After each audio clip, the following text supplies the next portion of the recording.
Hello, everybody, and welcome to Questline, where we are playing episode 3 of our limited series, Eternity Fragment II. This is our love letter to Final Fantasy and the golden age of Japanese RPGs. And we have a super awesome episode for you today. Would like to start by acknowledging that we are coming to you live from the traditional territories of the Musqueam Nation. And we want to recognize what a privilege it is to work, create, and play on these beautiful lands. If you are live with us on Twitch, we encourage you to fire off in the chat and let us know which traditional territories you are watching us from.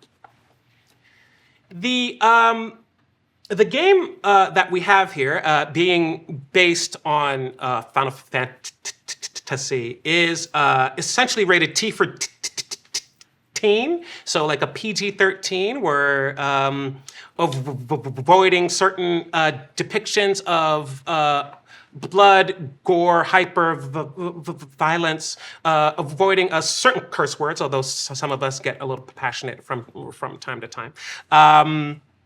That said, even as we work to create a safe space for you to watch and enjoy, we still encourage you and leave it completely open that in the event that you begin to feel unsafe, please step away. If you must, take the time that you need, and please be safe and have fun. Okay, the four players that I have joining me yet again are in for quite the episode. So I'm gonna have you introduce yourselves first, starting. Yeah. Hi, I'm Cheyenne Rouleau. I'm an actor and writer, and I'm playing Aoife O'Downrith, who is a beast folk rabbit lady with 19 bunnies that she carries around in a sack, and she makes soup. That's the choice I made for this character. Next up. I'm Sam Cargnelli, and I am a chef and streamer, and you can see me tonight as Enosis Vronki, a Trog, descendant of Titans, and good friend to have in a back alley. Hi, my name's Chris Murdoch. I am the assistant costume designer here and a ex-recovering circus artist. I am playing Barnicus Reefmeyer. He is a Zixo humanoid crabman who is also a toy maker. And that just leaves me. Hello, my name is Leona. I am a friend of Questline. And today I am playing Vidya Thakur, our Thrin chronicler. Used to have imposter syndrome, not so much anymore. Sparkly gal, magical girl vibes, something like that. Something like that. I'm ready. And I am Alain, your host and game master for Eternity Fragment II. The game that we are playing is a tabletop RPG called Icon. It's currently in playtest by Massif Press. You can get your hands on it at itch.io. Look for Massif Press. They make other amazing games as well as amazing artwork. This game in particular is like the mechanics of the game itself are really baked in. Their influences of Final Fantasy and Miyazaki and Breath of the Wild, and that is the vibe that we are giving you here and now. We will also very shortly be showing you our virtual tabletop Talespire, which is currently in beta mode on Steam. It's a wonderful platform for all of your virtual tabletop needs. 10 out of 10 recommend. Okay, I think. One more thing. As we are live on Twitch here, if you are joining us, you will see that we're gonna have some redemptions available for you. Our redemption scale is boon and curse. So if you cheer bits at us, you can either give the players a boon, which will give them +1 die roll to any ability that may be put in front of them, or you can give a curse, which allows me to roll -1 die roll against them.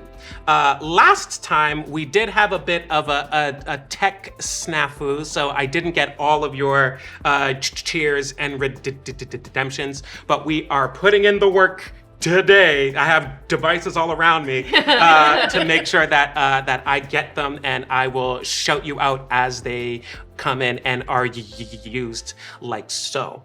Carry your pigeon on, yeah. on standby. Hi, I'm a device. Besides redemptions, we also have limit breaks, which is a very iconic Final Fantasy thing. If you give channel points, it will give up to 4 limit breaks for the players to use at narratively appropriate times. Basically, they go super mode and make things do really cool actions. Yeah. And I don't get those, so they get those. If you really want to help them out, that's how. Yeah. Okay, I think that might be all the housekeeping up at the top. Who would like to recap what happened last episode? I feel like I've been voluntold for that. So, I'm joking. I'm just making you feel bad. Again, I can, ready? I can help. We could tag Here team. comes the boy. slightly scattered review. Okay, we went to a place called Etherheim that has dust gathering towers. We arrived in the Healer's District. We had some Malibu soup. Malibu, which was a slightly different experience for everybody, depending on how we rolled. We then met a very austere person named Auburn Payne, the Sky Captain, who was not very friendly, but was pretty badass. We met the Guild Council, that was people by a sort of range of kin and different guilds who, govern various trades. What else did we do? I'm starting to lose it. We entered a dungeon. We did. Yeah. Back then. Where we found some very strange architecture. We sent in a little robot scout. He did a great job scouting. We left Aoife's bunnies behind, which was a very startling and stressful moment. It seemed so dangerous that Yeah. I thought it would be unsafe for them. So Super Yeah. real. I think we all had the feels. We reached a Yeah. crossroads in the dungeon, and we went left to find the judge of law, who said a very interesting thing, which was that we were like the betrayer. I don't know if that's a clue for something or not. Yeah. I grab onto random He things said- every once in a I while. think That he was a said Find out, That was a yeah. good catch. Yeah, we'll find out whether or not that means anything, or if I'm Just just he's trying to barking manipulate up the wrong us. tree. Is it, Uh, we are his heirs, or did the other judge say that? I wrote that down. We are his heirs. Yeah, I think the second one, Yeah, there was the another- Judge yeah. of Fury, might Yeah. have said that one. Okay. Yeah, So I just added we that. fought the Judge of Law. We beat the Judge of Law. We fought the Judge of Fury, and we're like looking like we were gonna have a hard time. and then Auburn Payne came and just cherry picked it for us. Yeah. So that was pretty great. I gotta be honest, Barnicus had just a little bit of slush panties for that.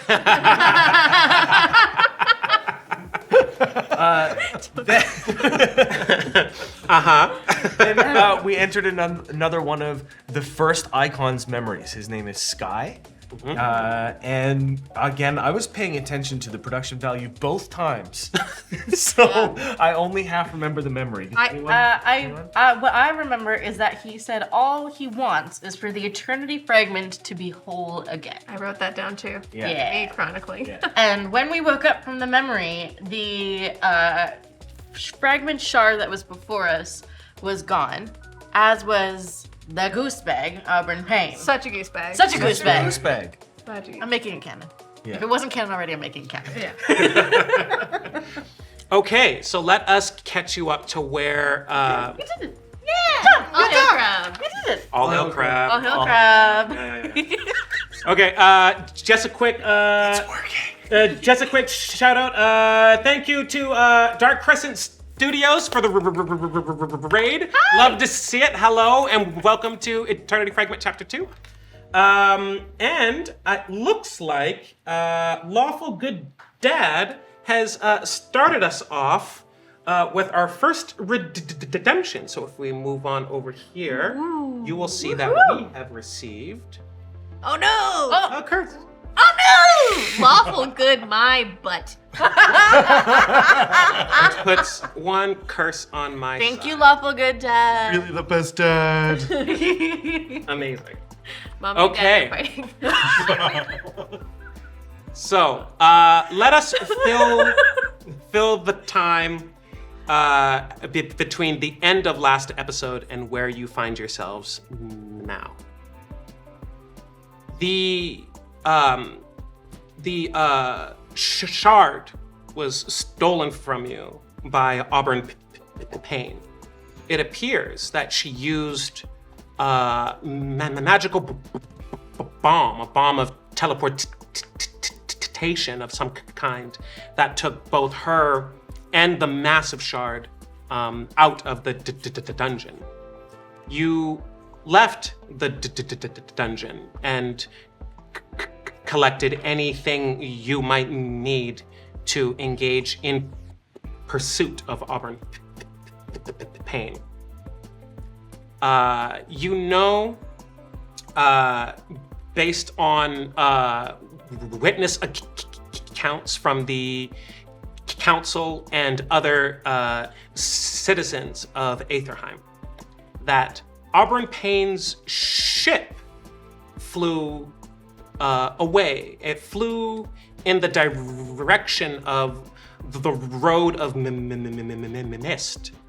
The Road of Mist, as you will know, is a famous landmark for bandits, adventurers, and icons alike. It is an ancient Arcan highway that stands high above even the tallest forest that it runs through, or the tallest mountain range that it cuts through.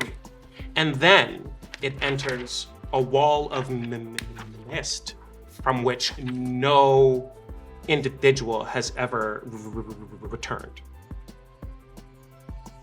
If Auburn Payne means to fly into and navigate these mists, she will need to follow the highway closely, which gives you a straight, direct line to pursue her. Let's get her. And it is with that we are going to jump in and start the action. We're going to move to Talespire here. Auburn Payne. Auburn Payne! Auburn pain my butt. My thoughts exactly. How many times did they say pain in the butt today? 2 so far? Yeah. Next one. It's all right. It's a very reusable mom joke, I feel like. Whoa. Hello. Hello, highway. The scene starts quietly. Then the rumbling of an ancient engine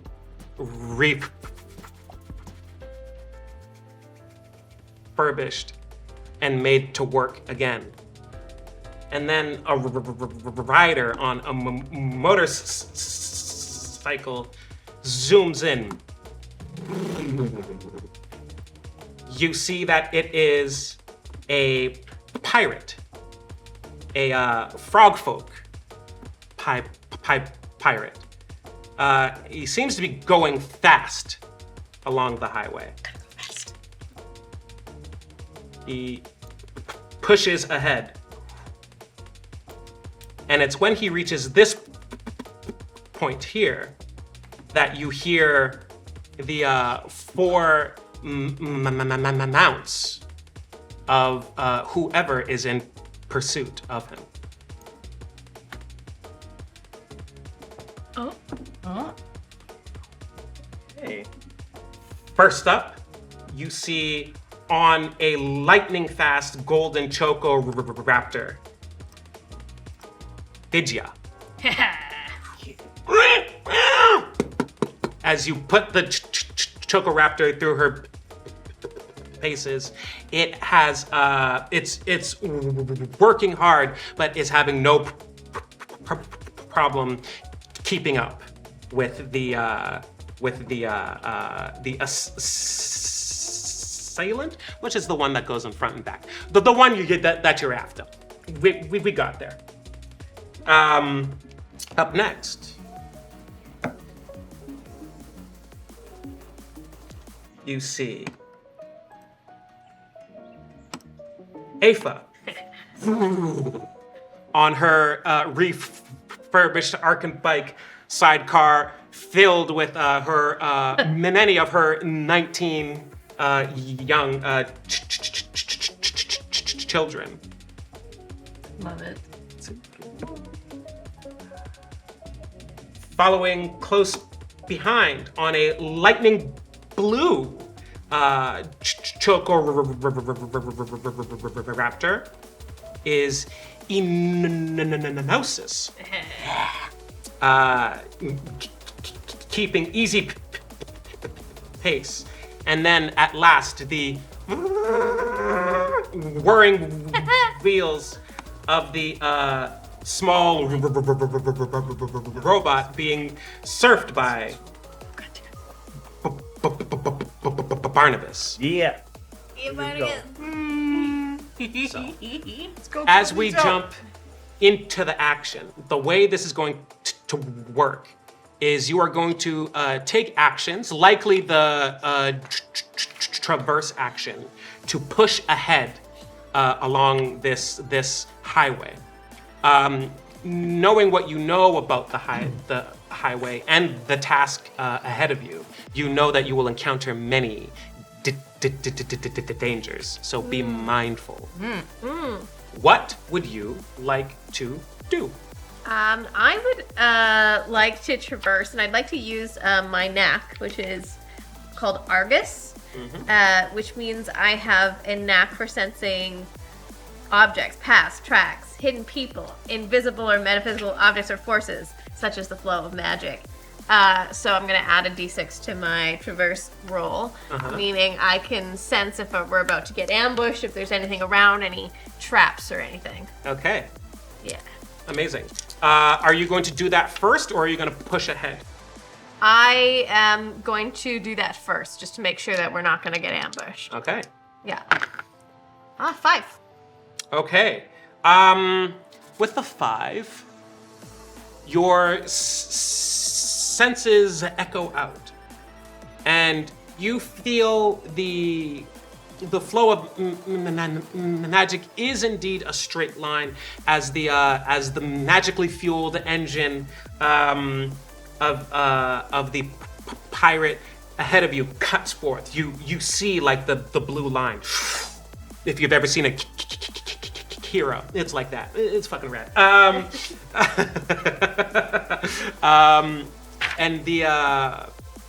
And you also feel the rumbling idol of engines close by. Ooh, okay. All right. So I'm gonna yell out to my absolutely just on its last legs motorbike that's just chugging along. Like, we're not alone. We're not alone. Okay. Are you still going to push ahead? Yeah, I'm gonna push slightly ahead. Okay. Yeah. Push ahead. Wow. Oh. Mine's glitching. there you go. go. That is the motorbike's really There you bad. Yeah. Amazing. All right. Vidya, remember to hold down that button to activate our jumping ability. Right. Chocoraptors can jump extra far. We're almost in range. Got it. We've got to time it just right. Okay. I like to use command to like give Vidya a bonus on whatever. You got it. Yeah. Oh, got it, heck. you got it, you Okay. got All it. right. Yeah. I thought we were just. Wow! Oh. 2 5s and a 6. 2 5s and a 6. Okay. Yeah. So the 6 counts. If you roll 2 6s, it's an automatic superpower success. 2 5s and a 6, very successful. So you're going to alert Vidya if you want to do a combo move or combo attack. You like cover like Chocoraptors like cross. Yeah. Yes. Yeah. Jump. As I'm wearing my Chrono Trigger shirt, them doing a combo attack. You know, that's fine. Okay. Are you going to move ahead as well? Yeah, I'm gonna just be in sync with Vidya and wait for. Okay. Cool. Amazing. Cool. Who would like to go next? We're doing free form Okay. actions. Barnicus is riding Crablito, who's not like really built for high speed. So at the moment, mostly what you hear is, and he's mostly kind of trying to hold on and trying to think of a way to slow down our frog pirate. Amazing. Okay. Do we know why we're chasing him? Yes, you do. Yeah. You do know that this pirate is one of the crew of Auburn Payne's ship. Ah.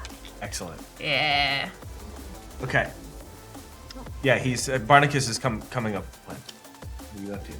I would like to, if I can get a little fancy with it. I have a bond power that's called Wind Rider. And it says when you push yourself to take a traverse or sneak action, you also get increased effect. And I can choose one of the following, which is you don't touch the ground, you don't make a sound, or you cannot be touched while moving. Amazing. Okay. So I am going to do traverse, and I am going to push myself, which I believe gives me an extra die. It does, and you have an extra aid die. And I get an extra die, so I'm going to be rolling 3 dice for that.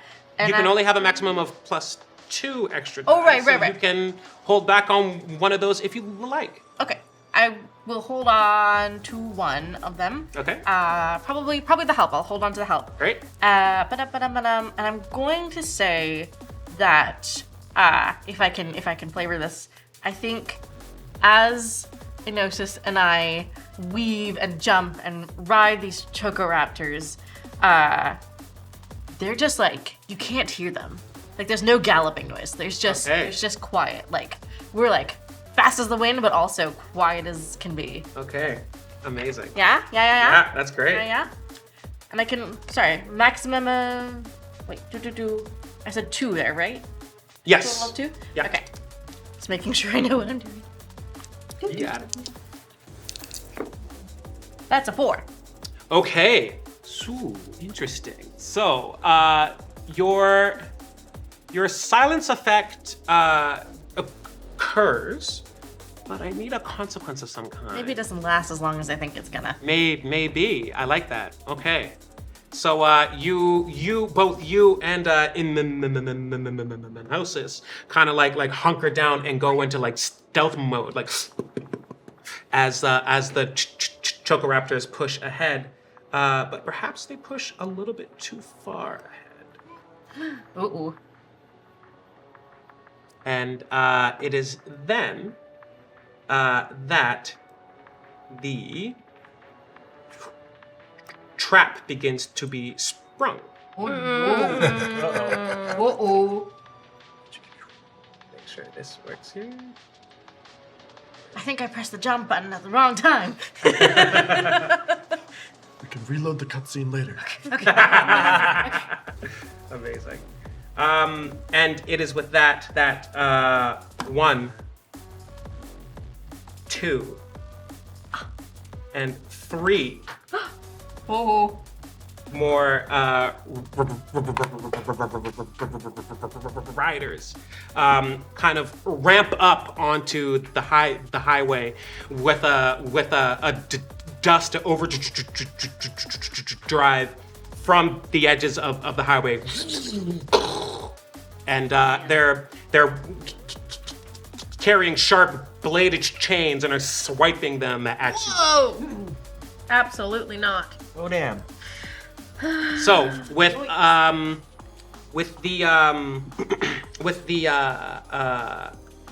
the 4 that you rolled, Vidya, you are the one in the most imminent danger Got it. right now. Okay, and we are back at the top. What would y'all like to do? I would like to, because there's 2 right in front of me, right? Or there's 1. Who is that? Oh yeah, there's 2 there. I would like to use maybe my sense to try and evade hitting them and running into them, and I'm gonna apply my knack again to that because I get a sense for those kinds of things. Okay. Yeah, so I'm gonna try to evade and like go up on the other side of the pirate frog. Okay. Amazing. Let's see how we roll. 5, 4, and a 2. 5, 4, and a 2. So the maximum is 5. Yeah. Yes, you successfully evade 1. It's the one that is directly in front of you as he jumps up and he's like, for Auburn Pain! He lands and takes a swipe at you, and as he's like in the air, you almost like slow down time and just That's cool. move around him. And he's like, the captain will have your heads! You successfully evade. That's your turn. Great. Who's next? Okay, so Barnicus reaches behind him into his backpack and he pulls out a broomstick horse. He sticks it into the top of Crablito's head and he starts to use that like he's riding it. Like it was an electric unicycle before. Now it's like an action set. Right? Amazing. He also reaches back and he pulls out his pop gun Uh-huh. and a motherfucking banana. That's right. Banana gets peeled. He's gonna drop it behind him. Uh-huh. And then he's gonna load the banana into the front of the pop gun and use an ability called Strafe Shot. Okay. That lets him dash forward and make an attack with the pop gun. I love this. Okay. Just before we fire the trigger on this, would like to thank Lawful Good Dad for the resubscription. And Chimera Huegos de Rol for the follow. Thank you very much. I'm sorry if I pronounced any of that wrong. All right, let's go. Great. All right, so you Sound now. dart and weave ahead. You peel a banana, load it into the pop gun. You're gonna take your strafe shot. You drop the banana peel behind you. So a number of things can happen here. We're going to fire on your shot, and depending on how well you do, an additional effect may happen. Yeah. Since this is a combo of things, I think he's just using his like pure luck. Yeah. Just go, yeah, we'll see what happens. Okay. Amazing. Roll, So roll, good. roll. Yeah. I love that you That's insisted. 1-6. Okay. Did you just 1-6 there? 1-6 and 1-5. Yeah, Great. 1-6. Yeah. Great. So, as you kind of dart and weave in, you skate on ahead. The pirate rider rides behind you and slips on the banana peel and is instantly, he's like, I got you. Barnicus goes, I'm Phil Flick! And I have to find the statues and completely knocked down and moved back. That's amazing. That was so great. Ejected. And then, the pop gun is being aimed at the guy who's attacking Aoife. Okay. Yeah. Which is excellent. That attack is incredibly successful. You just and whoop, and it's the banana turns to pudding in his eye. He's still riding ahead, and then he goes over the edge. Yeah. He's like, I got you! My eye! And he's gonna fly over the edge. I want you to imagine, too, that shot was past him, right? He's in front, so it went, right? Hung for a second as he processed. It's a banana. He had just enough time to think that. He barely registers what's happening, and he's like, I hate banana! As he I hope he's allergic. Yeah, off the edge. I'll say that the way it hit him, it's not like a rash kind of allergy, but if he had eaten it, indigestion for sure. Frogs and bananas not always the most agreeable combo. An excellent turn. Who's next? Seeing how one of these frog folk are using kind of these chain-like things and almost hit Aoife over there, I'm going to ride up and wait for this one to try and hit at Vidya, and then I want to grab that chain, jump off, and smash him with my 2 feet. That's the type of ignorant as JRPG stuff I love. Let's go. Call that the Fury Road dropkick. Amazing. Is that going to be like an aid action or like a held action kind of thing, say? Kind of waiting, but I do want to smash and push myself with my ability. Okay, I love that. So, Vidya, you still have your aid that you can roll on whatever action you would like to take here. Cool. Is it officially my turn? Okay. Cool. I would like to there was something I was looking at and I lost it, but that's fine. I would like to cast some magic. I would like to use Excel on the fellow that is closest to moi, that I believe Enosis is also taken aim at. Yeah. I will take the bonus help die from that so that I roll 2.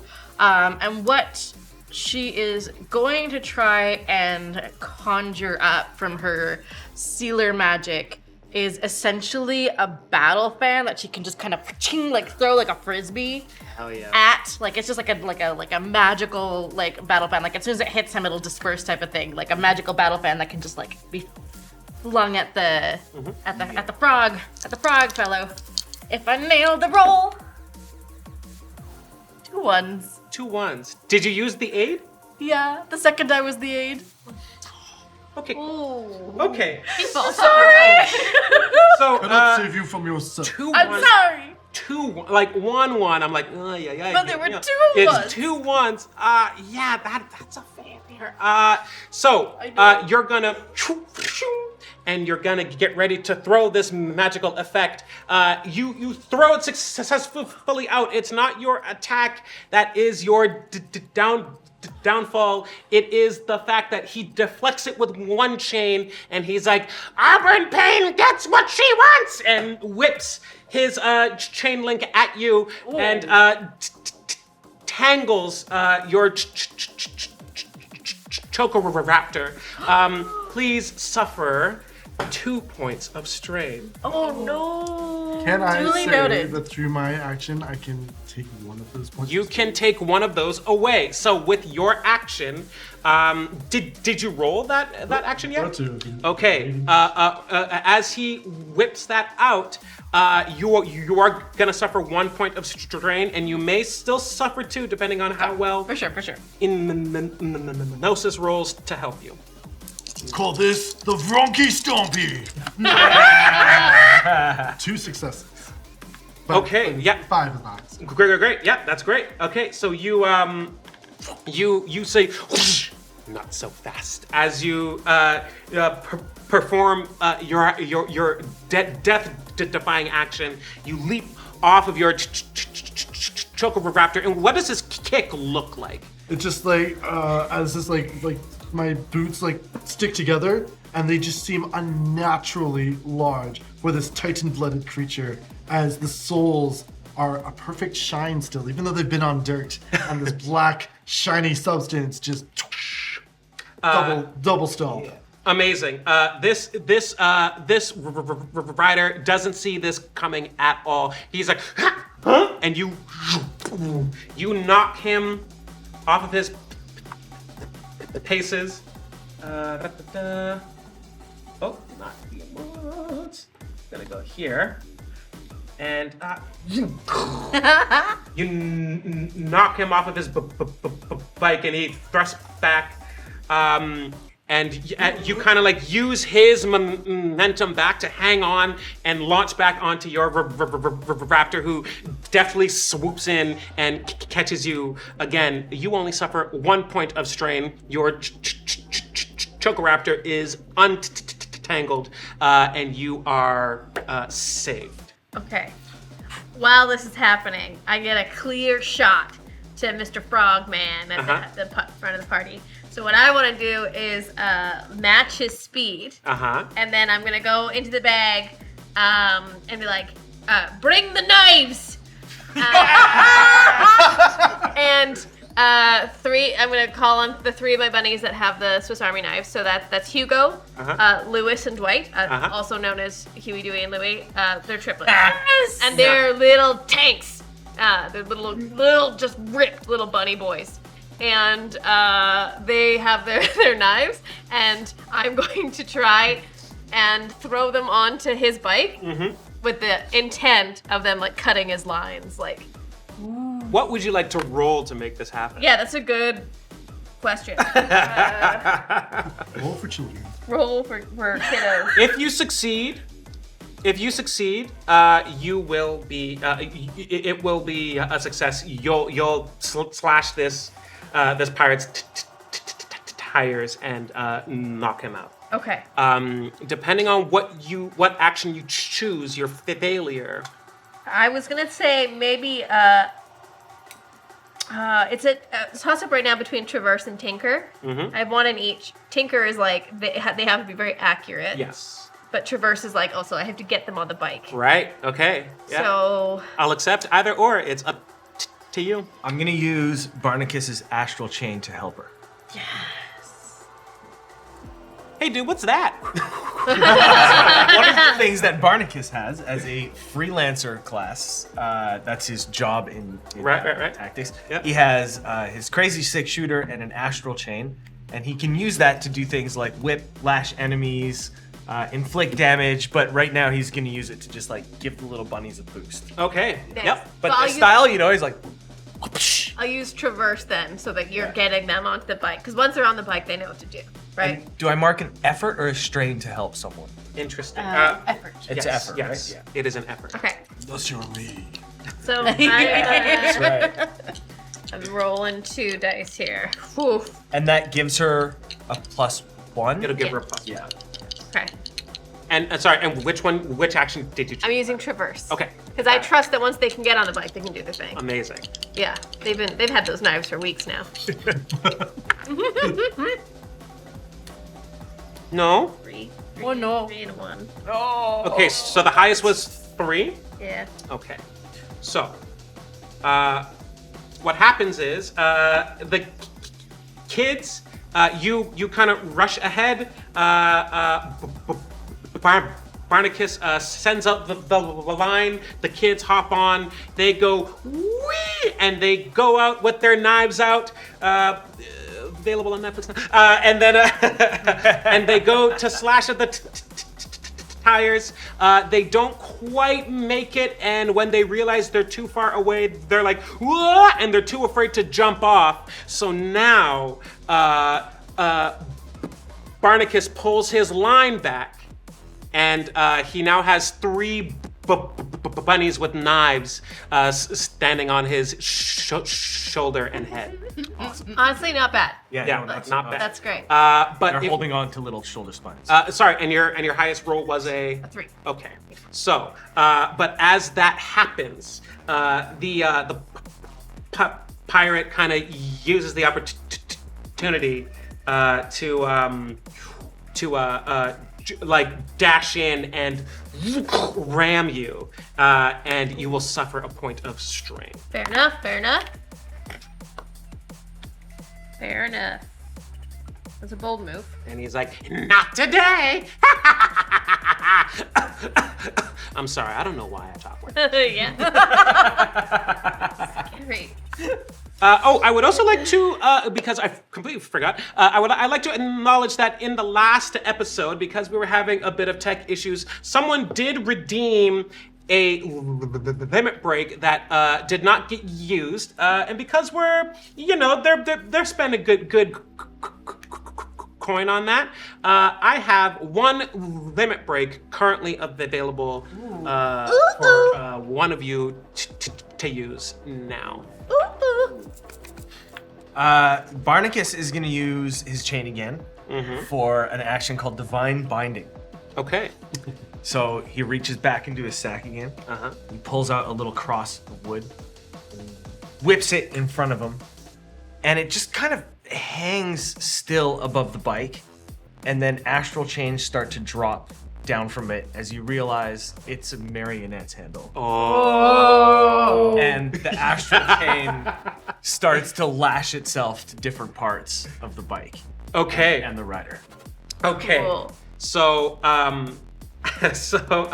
need you to make a roll for that, please. Yeah, what am I rolling with there? That'll be Tinker because it's Yeah, sounds it. it's Barnicus's That's stuff. so cool. Okay. On a success, it will do what you want. Depending on how badly you fail, it might miss, or it could entangle an ally. Oh, great. Here's hoping we get a very fun dance. 5, 1-5. Amazing. Awesome. You toss it out. And the chains, like a less violent Hellraiser, chains are coming out of every which way. And he's like, I've got you now. And he gets hoisted up. So the first thing that happens Let's go, Geppetto. is he Nice. soars upward. The next thing that happens is he gets flipped upside down, and he's stuck kind of hovering there, hanging off of the handles of his bike, while the rest of you push on ahead. Is he the last one? Yes, he is. Okay. Onward! Do we need to ask him any questions or anything? No? Do we keep him or no? Nah. Just keep You're yeah, you're, we've got a straight path. You're We're you're just chasing still him. you're Let's go. you're still in full motion, still in the action. This combat is happening mid high speed chase. Doing our best Michael Bay impression here. So we're just gonna leave him behind, and he's just stuck doing Fortnite dances. Exactly. Exactly right. He's flossing, and he hates it. Yes. Okay, so the 4 of you push on ahead. The highway starts to give way. You kind of see the rush of the incredibly tall trees of the forest on either side of you. And straight ahead, you see that the forest slowly starts to dissipate and give way to a different kind of terrain. Would anyone like to do anything in this reprieve from the action. Yeah, I'm just gonna use my Argus again just to try and sense if there's any traps ahead or any magical beings or anything. Yeah. Make your roll, please. Yeah. I love how our Choco Raptors can eat while they run. And I put 2 steaks in their mouth. So efficient.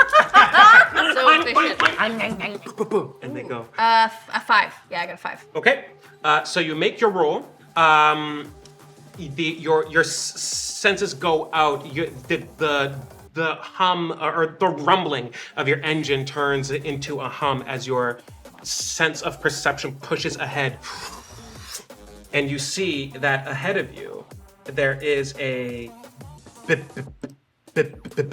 barricade of 2 pirate riders spinning chains above their heads, waiting for you to arrive. Okay, so I'm gonna shout what I see to the rest of the group. Pirates ahead, blocking the road. And I'm gonna kind of slow my engine. I'm still going pretty fast, but I'm gonna just take a second so it gives me a little bit more time before we get to them. Okay. Yeah. There you go. All right. So you're gonna like stall your engine back a bit. Yeah. What are the 3 of you going to do here? I can go. You go. Yeah. I would like to do something called Grand Seal. And Vidya, while still riding her Chocoraptor, throws a hand out in front of her, and a giant version of her sealer seal appears over the head of these 2 bad guys, and ideally is just gonna smush them. Okay. We're gonna leave it there. Okay. Just Okay. just down. Cease and desist. Monty Python. Just yeah. If you succeed, it will do what you want. If you succeed, with a critical or something high, it will give you a little bit something extra. Okay. We'll see. Let's see how you do. We'll see. I believe that's Excel, and I think I've burned through all the bonuses I had, so just the one. Boop. Not my day, friends. No. That's a 1. Okay. Oh no. Oh, That's okay. no. It's just not happening for Vidya today. That's okay. I don't think she's good at multitasking. Right. So it's time to ride. We'll blame it on that. Yeah. I love that sent you. She's a very focused. Yes, she's a little student girl. Leave her Yeah. alone. Very relatable. I'm studying, not now. So, your seal casts above their heads. And as you make the gesture to bring the seal down, you bring it down, but it's not quite on the angle that you want. So what it does instead is it lands in front of them vertically on its edge and creates a barrier between you and them. Oh no. They are stationary. You are not. Oh no. So. I'm sorry. I was built for smashing. Here's what can happen. Yes.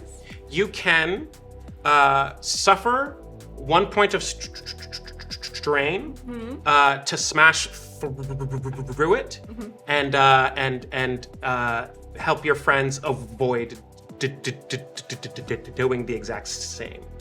Or you can stop, but you won't have enough time to warn your friends. I will take the strain. Not a problem. I'll take the strain because it's my own seal, so I feel like I can fairly confidently kind of punch through it myself and take that on. It's all good. Okay. Thanks, It's friend. all good. I got your back. So you push on ahead and you break through your own seal. It's not too bad, but it does hurt, and you suffer that point of strain there. That gives these guys a bit of time to rev their engines up, and they're going to be ready to charge you. And the reason why they're going to do that, actually, They're just gonna rev their engines up. They aren't gonna actually have a chance to charge you just yet, and that is because we have a boon for you. Right. We have a redemption here. The flow of dust in the air sways in your favor this time. So you can elect to spend that at any time. Okay, who would like to go next? I have a proposition. How fast do you think you can go on that thing? You're gonna go faster. I'm willing to find out. I'd like to What use are units of measurement? the lightning materia that's in my hammer to connect with Cargnelli and supercharge it, so you can just take off. Still have my triplets on you. Knives, and they're just. There's a plan. All three of them are like, do it. I think the And they point their knives out ahead in anticipation. Yeah. My kids are awesome. Yeah. So I'm gonna use that super boost. Remember that the faster he goes, the further he's leaning forward. He's just leaning forwards, holding the broomstick horse. horizontal. Yeah. 3 bunnies. Yes. All right. Amazing. He's gonna hit the brakes on Crablito. Crablito stops. They keep going.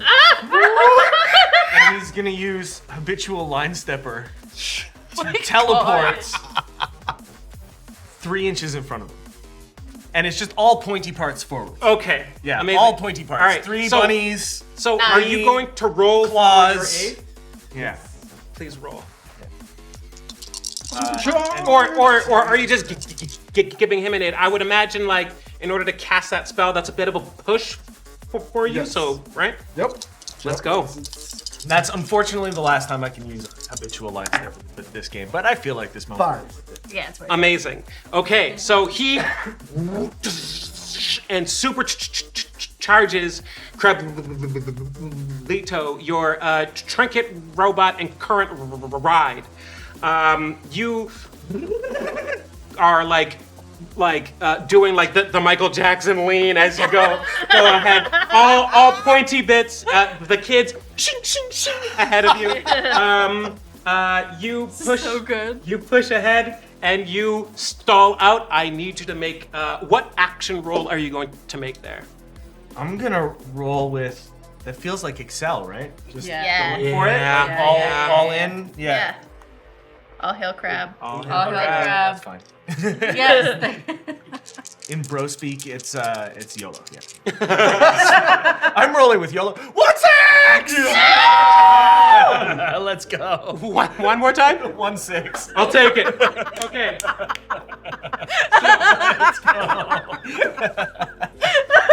Wasn't sure if you said 1 or 2. You're like, sounds like okay, good. I just wanted to know how good. Now you know how that feels. I do. I'm guilty of that. I make sounds. I'm sorry. Okay, you pump the brakes. Crablito is a bit behind you as you teleport at the exact same time, keeping the momentum up. All 3 of you push. And you, these pirate riders are revving their engines up, spinning their chains, and one of them just gets hammered. He's like, as he gets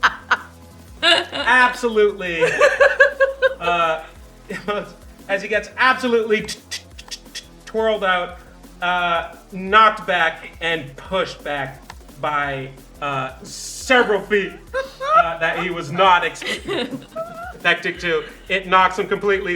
You see, the Michael Bay. He rolls off of the sky bridge completely, and you stall, kind of slide. You do the Akira bike slide, second Akira reference of the night, and Put a counter. and his partner was there. He's like, what? And he does not see the rest of you come his way. So, what would you like to do?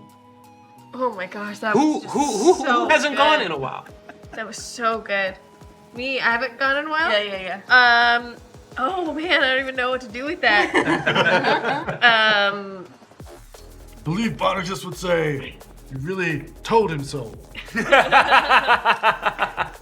What did we say about puns last time? More and more often. All hail crab. All hail. All hell crab, I get voted on this every time. Okay, yes. I think I just want to send the remaining 16 bunnies as just a swarm. Right, yeah. Just like a swarm to overtake him. Yep. And like they can't do much physically, but having 16 bunnies on you is really tickly. Right. Their little tiny paws and everything getting everywhere. Yeah. Yeah, I just want them to overtake him. Right. It's mostly a distraction. To be like, yeah. what's happening? Yeah. Hell yeah. Yeah. Okay.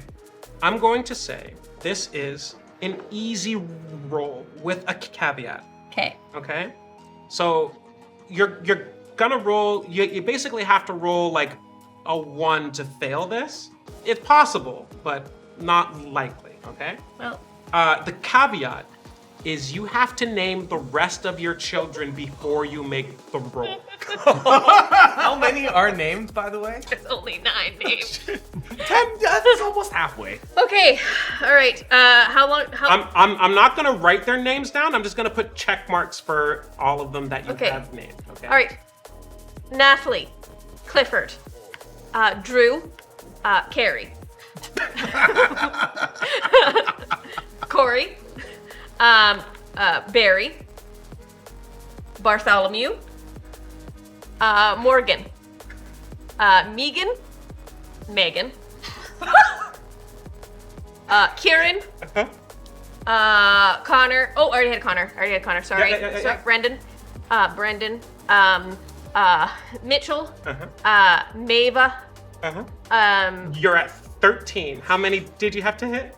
I had to hit 10 more. Oh wait, did I do it? Hey, she just gave birth to 3 more bunnies. Did you name extra names? I think so. I think Okay. I'm pregnant.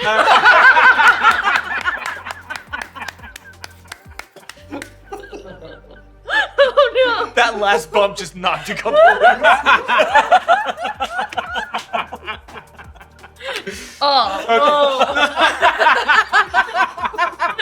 She's got triplets in the oven. Oh my god. That's where we can And go what home were- now. what That were was the other ones. amazing. The other ones that Megan were and named not again. Connor? I already had Dwight, Lewis, Hugo, Sven, George, Siobhan, Patrick, Connor, and Thomas.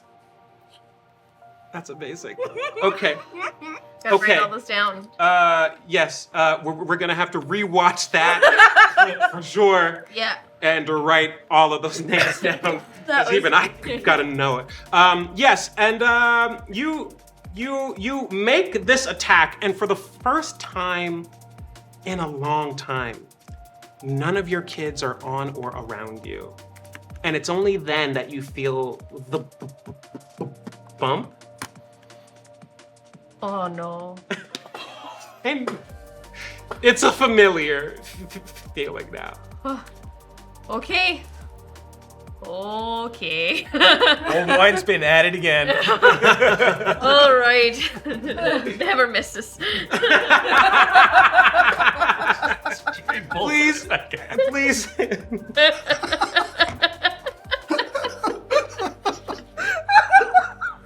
She's so fertile. Thank you to Ageless Casts for the reset.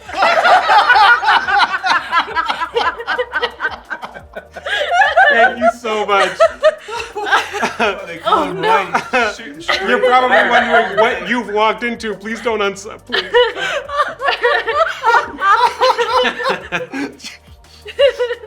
You know that's Jason? It's my husband. Please don't unsub. That's Roy himself. That's Just right. admiring his own handiwork. Well done.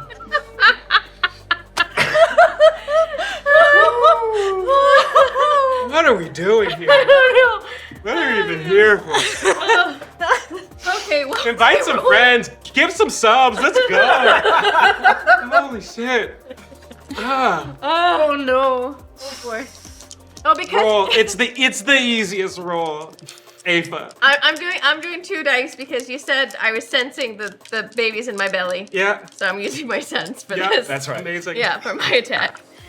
5 and a 6. Babe. Amazing. Woo-hoo! So, the pirate biker watches his friend get absolutely obliterated by the Ixo Tinkerer and 3 of your kids. Yeah. And it's only when the shadow looms over him that he slowly turns around and sees the and he kind of like takes his goggles off of his head and just slowly closes his eyes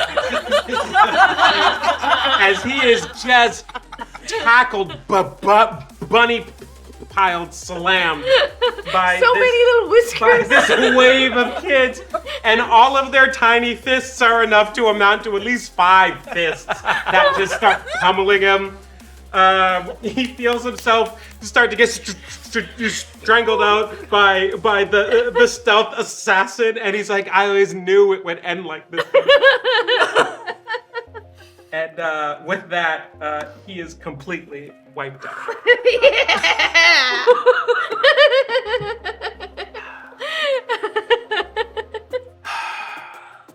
We're being paid to be here.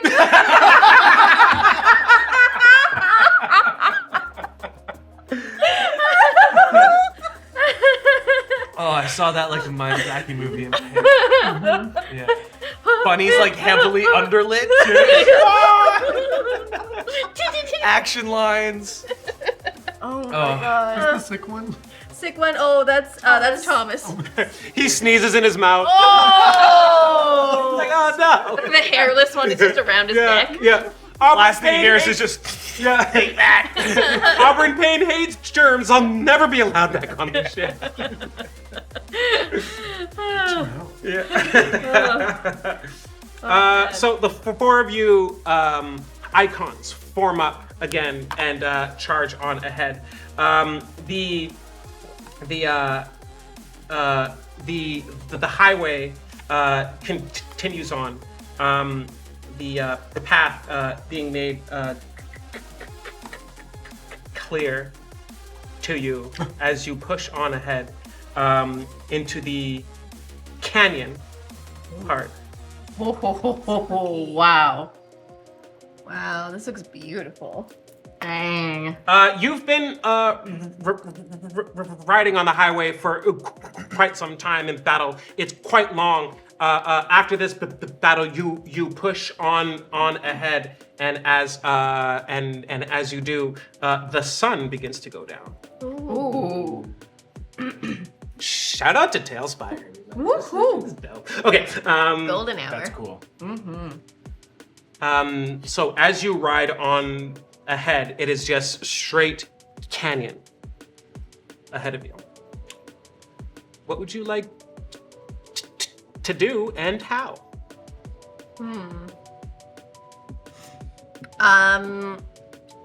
I'd like to take this minute to use one of my bond powers, which is called Heart Sight. Mm-hmm. And so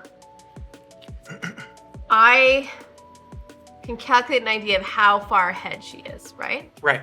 On the ship. So I can close my eyes, and for 1 minute I can view a location any place in Arden Eld. So I'm going to try and view the approximate part of the road that I think she's on. Okay. So I'm gonna try and get a sense of like where she is. Right. Okay. So your is this like an automatic or is it a roll? It's an automatic. Okay. Interesting. But the only thing is I cannot like I can hear, see everything that's happening there. Right. But I myself am immobile and vulnerable while taking the action. Okay. So like I'm still going ahead, Yep. but like I'm gone for a minute. Oh, Form up around Aoife. Okay. got it. Wedge formation. So here's what's happening. Okay. I need you to make a traverse roll Okay. to make sure that you stay in motion safely while this happens. Okay. Can I argue that it's a team action because we're all gonna protect Aoife? Absolutely. Yeah, it is. Yeah. Ooh, we haven't taken action yet. Leading a team action only costs me 1 effort, so I would like to lead the team action. Sure. So as soon as Enosis says that, I'm like, got it, and I'm like in front so that like you can't like go too far forward, and I assume we all just kind of like space up around you. Okay, great. Yeah, So does that mean I can add a dice to that, or? I think so. Yes. I would say so. Yeah. Okay. That's awesome. All right. Where is 5 and a 1? Okay. Yeah, that's the 5. Yeah. So your friends form up around you, and you feel a guide, and you feel safe as you begin to ride straight on the highway, and your senses zoom out, way out, and you see the rest of the highway. You see that it goes into the impassable wall of fog. This mist from which no one has ever come back. And your perception has trouble going through that mist, through that fog. So you almost lose sight of the road as you go in, but you realize that you start to hear Auburn Payne speaking, commanding her crew to maintain sight of the road as little of a field of view that she has. You appear on the deck of a beautiful galley flying airship, high above the road itself. And one of her crewmates is looking deep into an orb, pondering orb ponderously. And the crew member says, "Aye, Captain, our troops have been knocked back. These icons are tough." And Auburn Payne says, "Not tough enough. On me." And you see her walk to the edge with a number of crew members of her ship, and they all jump off. And it's at that your view comes back. Okay. I'm gonna relay all that to everybody. That's my move. That's my move. No. You know, his Great. style is jumping off ships. Yeah. So I think we can expect to run into herself, like what's her name? Auburn Payne. herself very soon. In this moment, I'm going to use one of my bond powers that I forgot about earlier. Okay. I have one called the Big Show. Oh. Critical hits on Excel, Charm, or Sneak, so that would have been my last hit with the 3 bunnies. Yeah. Those actions regain 2 effort for all party members who witnessed those feats. Oh. Watch me krill it, feel good about it yourselves. So you guys can all regain up to 2 effort. That's Thank amazing. you. I don't know if any of you spent any. Yeah. Oh, crap. I did. Yeah. Oh, no crap. No crap. Wait, does that include me? Do I get to regain effort from my Does own it say? show-off? It does not. It just says regain 2 effort for all party members who witness your feats. It does Interesting. not say including me. So Right. I'll That's cool. say it does not this time. But if I'm feeling generous again, who knows? You know, I could change it up. yeah, On maybe the I'll fly. get some soup later. Okay. So the 4 of you push on ahead down the highway. It's not long, when you see the fog coming up. You're not in the thick of it just yet, but it is coming up, and it's as you are kind of approaching it close by that you hear. Uh-oh. As oh no, 4 pirate gliders appear behind you and swoop in Oh, she. overhead. Tuned random encounters off. They are Oh, crab. they are That's right. Crab indeed. they kind of get the drop on you, but mechanically, of course, you go for first. So, what would you like to do? Who wants to go first? Who wants to do what? You've kind of taken your sensory action. You've kind of inspired your team. Do you have any kind of shields or? That's what I'm looking. Yeah, I girl. have a lot of defensive things. You got anything up your sleeve? Not mechanical, but sciencey. Tell me more. You talk. With a lightning materia, can I change the density of the air around us? And you can take that both ways, both air and AER. When you spell it magical, it is cool. Okay, all right. This is not the intended use of your lightning materia spell. Are you kind of like charging it up and casting it at a foe, or are you just like aiming at the air kind of around you? I think I'm acting as like the conduit, and like I'm pulling the energy towards myself. Okay, all right. Which will have disastrous results. Yes. It sure can, and I like that a lot. Okay, then I'm gonna make this a difficult roll for you. If you fail, bad things happen. But if you succeed, these 4 gliders could potentially drop and fall, or kind of like lose a lot of altitude and lose their advantage over you. What are you gonna roll to make that happen? I feel like I'm commanding the elements here. Like I am using my awe and just stature and force of will to command this like epic conduit for draining everything.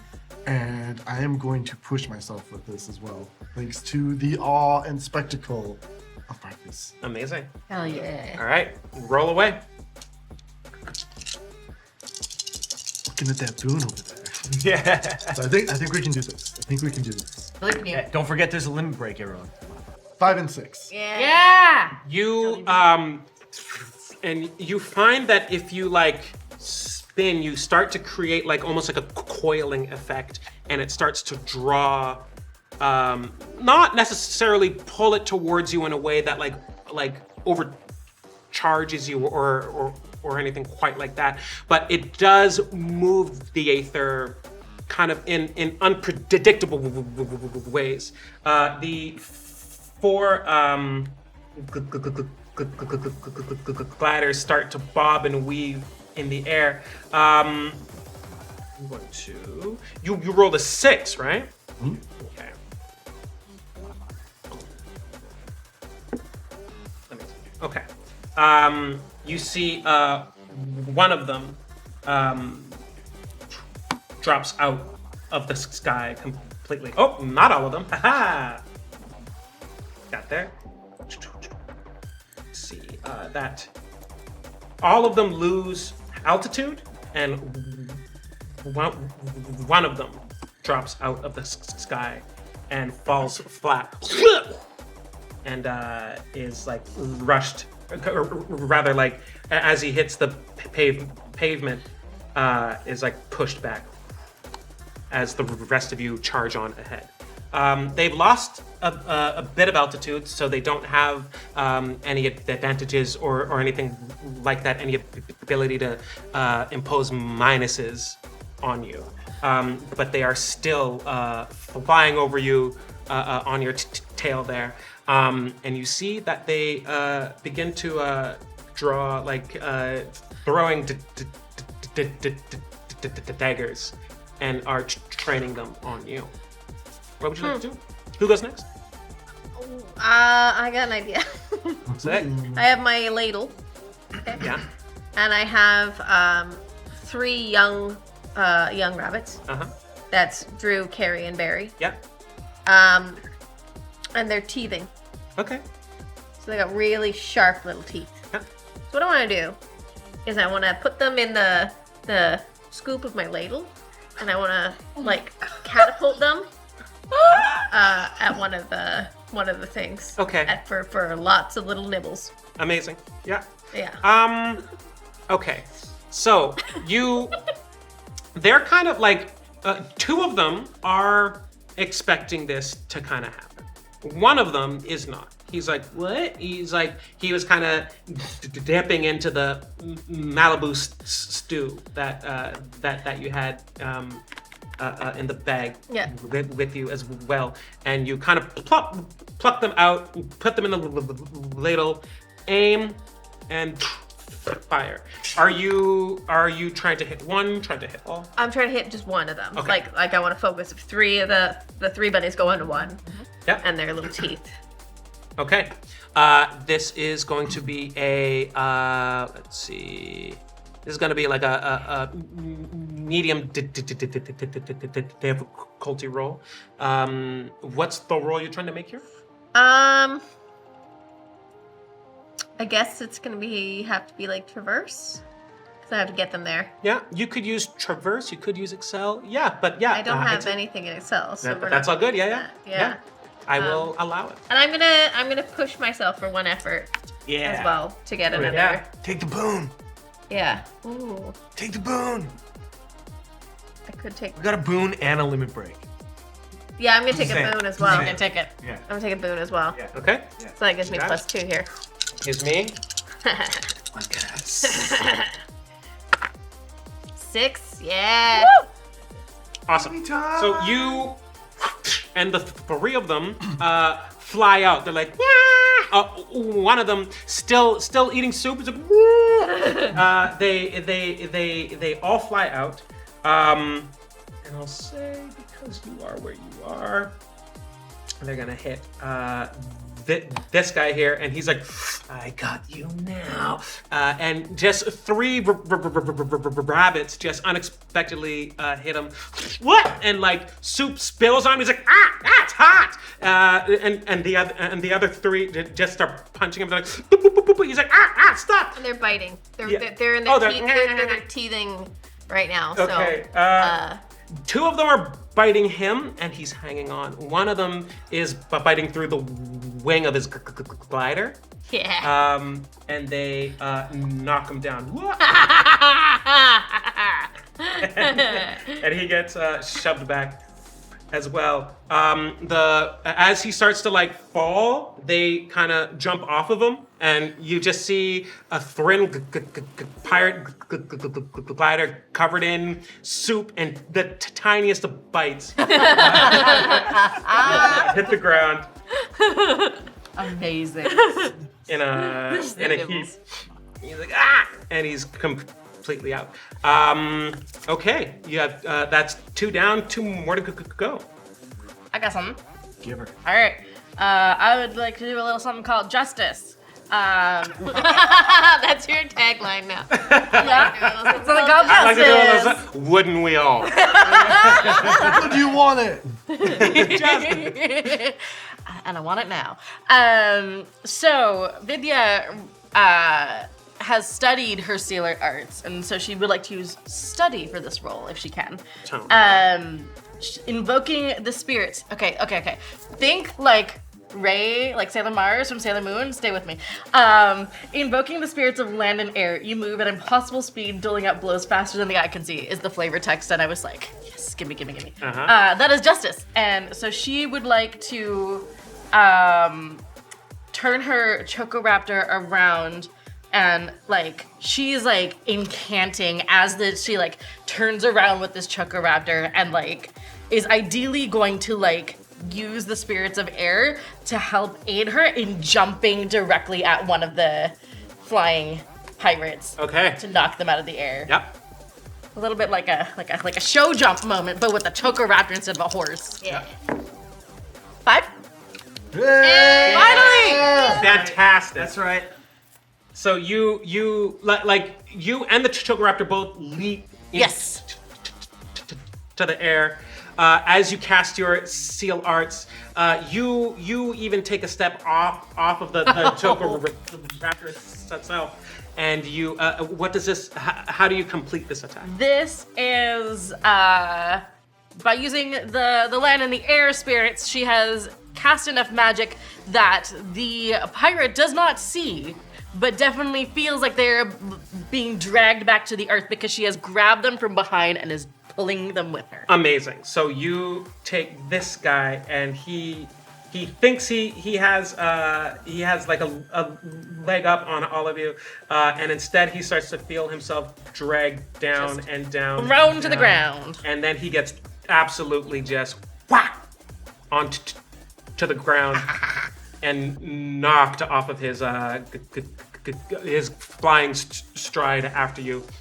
You land deftly on your Chocoraptor that lands deftly back onto the pavement, and without missing a beat, spins twice and runs back in the direction of your friends, with only one glider left ahead of you, or left upon you.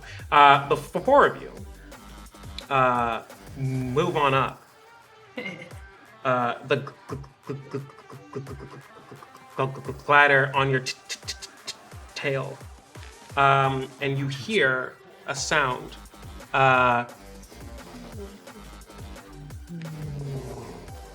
You don't see what's causing it, but you do hear it. What do you do? Well, with my sense, I think I can do a little sense and use my knack again to do that, and know exactly what it is and where it is coming from, sir.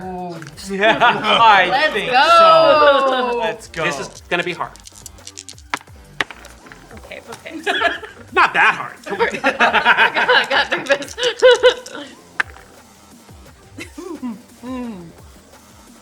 Should one of us spend effort to help you right now? 1, 2, 3. Oh, in the place to be. Okay, so the highest being 3. Yeah. You kind of hear the sound and you look up. You don't see where it's coming from. You manage to stay steady on, and you don't feel any particular like ill or adverse effects, but you don't see what's causing that sound. You know, I'm gonna make a little narrative justification for that. She is collecting all the bunnies that have been, Good point. you know, and she's getting them back into the sack so that she has all of them with all 19 with her. You see, the last thing you see is the. The last thing? No, sorry, not. Whoa, escalation! Hey, she's pregnant with triplets. I'm not a monster. The last thing you see, you can observe, before you enter the wall of fog, is the glider that is pursuing the four of you, opens up the wings and pulls back. Oh. And is, that's the bad sign. Oh no. I mean, if all your friends had fallen behind you, I'd fall back too. That's a good point. And is with that you enter wall of fog. Wall of fog. I'm sorry? No, That was One great. more time. was that song? I'm sorry? All the fun. There it is. Yeah. Okay. I'm on a different level tonight. That's great. We love it. We love it. Just by a hair. Yeah. Oh. Just because I'm making things happen on Talespire doesn't mean I can't hear you. Doesn't mean I don't have feelings, okay? So You it's gonna be chose like this at the old ass. folks' home. Yeah, we you- eat together. You handpicked Trying to make us. jokes. I did. Yeah, I did this to myself, so it's only right that I return the favor here. 1, 2, 3, 4. Oh no. Oh shit. Guys, Alain got calm. This is a problem. Yeah. So, the sound happens again. This time, closer, and you know that it is the sound of something mechanical, something that you haven't heard. It's not real. It doesn't sound like an engine. It doesn't sound quite like what you would what you would understand to be an engine. And as it gets closer and closer and closer, it does so towards you. And through the fog, you see Auburn Oh, Payne Ah. emerge, equipped with architect wings on her Oh back my as she swoops in and comes right at you. What would you like to do to avoid her attack? Yeah, I'm going to. Okay, I'm going to use a one that I haven't used before, and this has changed slightly now based on today's episode. So I'm going to ask a presence inside of me. We talked about this. So my three little fetuses inside of me, and I'm going to ask them for advice. And I'll get 1d6 on my next action to follow the advice as if the presence aided me. Okay. So I'm going to use that combined with sense as just a like, how do safety? How do I avoid crashing into her and whatever she's in hell she about to bring on us? Okay. Yeah. Roll, please. So funny. We just talked about I this know. before the show. I know. A 6. A 6. Woo! Smart little babies. Okay. So here's how this goes here. You go, and then everything goes quiet, and you hear 3 voices very far away, echoing through the aether itself. Before we are one with all. We speak to you, rare but ever present. Get the hell out of the way, Mom.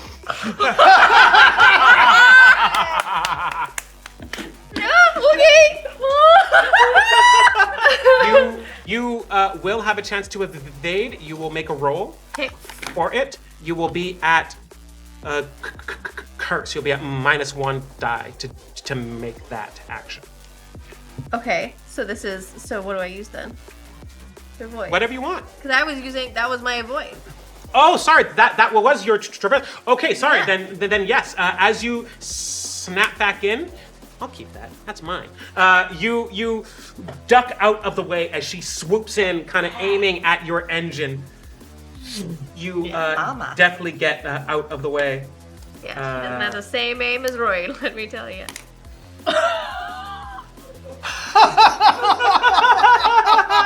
I got the crew too.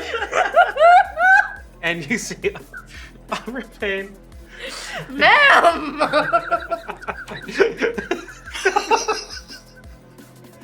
What am I gonna do? You can't do this to me. That's mom to you. We're on live internet. You can't do this to me. I'm fucking dead. As Auburn Payne swoops in, She says, she says, "Get out of my way. The power will be mine." I just kind of scoff. Like, okay. Goosebag. I'm going to try to distract Auburn Payne so that Enosis can attack. Okay. Yes. Yeah. What would you like to roll? I'm gonna use Strafe Shot. Great. And I'm gonna make this a charm. Roll, Interesting, because interesting. I'm trying to distract Yep. Auburn Payne. You notice that Barnicus has loaded a bag into his pop gun. Uh-huh. And he loads the pop gun up and goes and shoots it right underneath Auburn Payne, and it unfolds into a whoopee cushion. Okay. My kids laugh. Yeah. So I'm going for like smell, like it puts out smell because it's using it's powered by ether. Yeah. So I'm going for like the distraction of 19 bunnies laughing at farts, and then a little bit of toxic damage from stench. Make your charm roll. Oh my god. 1-5. Okay. So it rolls out. It's not the whoopee cushion part of it that distracts her. It's that something was fired at her. She's used to using and manipulating and working with bombs. So when something gets launched at her, that's what she's expecting. You successfully distract her as she watches it unfold and then go. As she watches that happen and goes, "What?" She is successfully distracted. What would you? Who would like to go next? All the bunnies. I'll take this this opening as I draw my hammer and just let it drag along the ground. Amazing. As the Chocoraptor Yeah. charges towards her. And it's like, I gotta make it charge ahead of me as I jump off of its back and use my limit break. Yeah! Split heaven and hell. Yeah! So I'm gonna jump over her and then miss and hit behind her and then turn. And for a moment, we just have a stoppage in time as we look at each other. And I Amazing. turn to Auburn Payne. I'm sorry, Kindred. I'm sorry you were alone. I'm sorry you didn't have others to love you as I've experienced. She, like, her face turns to stone, and then for a split second, softens as you complete your. But not that sorry. Hammer Daddy! You see, like the two sides, like as I struck through the sky as well, as they are both opened up, and then just a pillar of fire and thunder, like out of a volcano, hits into her. Amazing. Okay, that is too good. So you, her wings start to like malfunction and crumple and bend and like shock and short out as she is blown back. She lands on the ground and like skirts back. Just a flurry of sparks, and as she rolls and tumbles, she lands. Defeated by the epic display of power that you've put on here. Let's go, Hammer Daddy.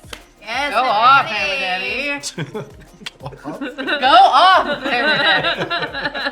And as she stands up and sheds the wings off and just watches you ride away, it's then that you turn to face your heading again, and you see that ahead of you,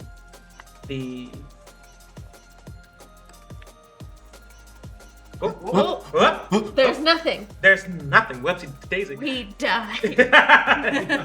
Last You thing don't you die. hear. Yeah. I promise you, you don't die. I just hit the wrong thing. There It's you so go. funny. You see that the road ahead of you is out. Oh no. Oh no. You all come to a screeching halt and stop at the edge of the fog and the abyss. And it is there that we're going to take a quick break. All right, folks, we're just going to take a quick human break, but don't go far. We will be right back with more of episode 3 of Eternity Fragment 2.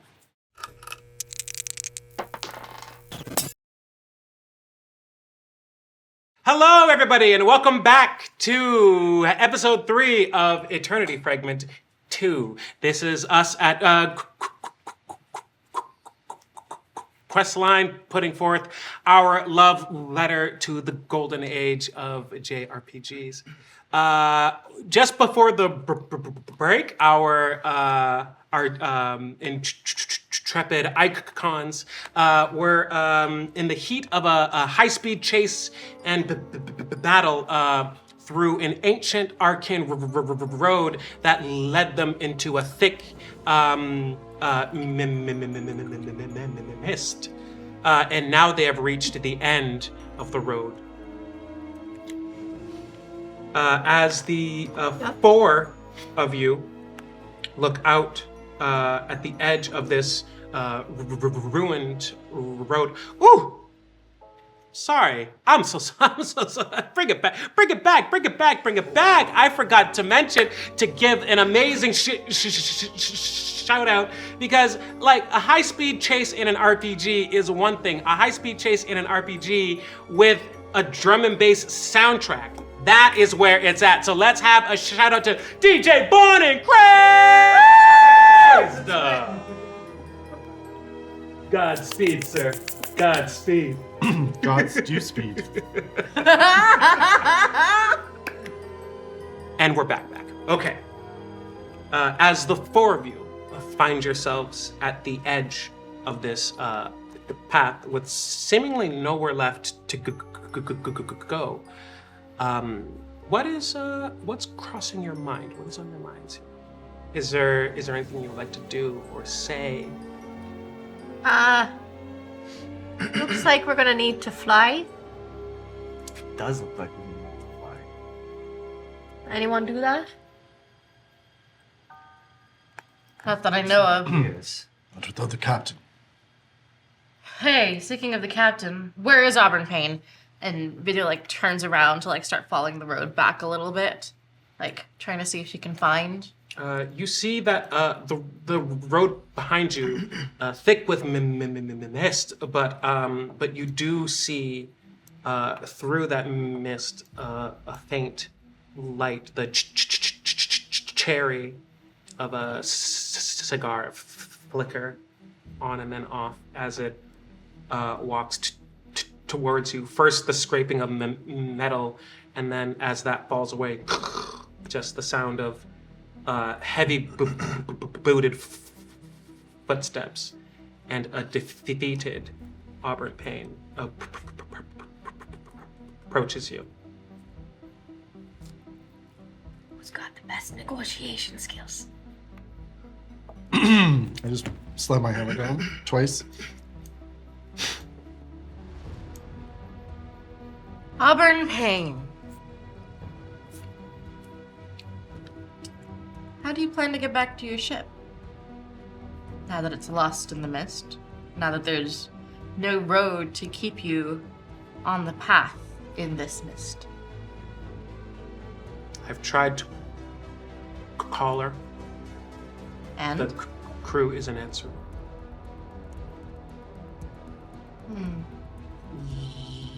You were right. I am alone.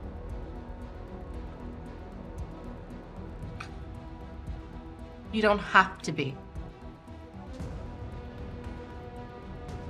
So what, we team up?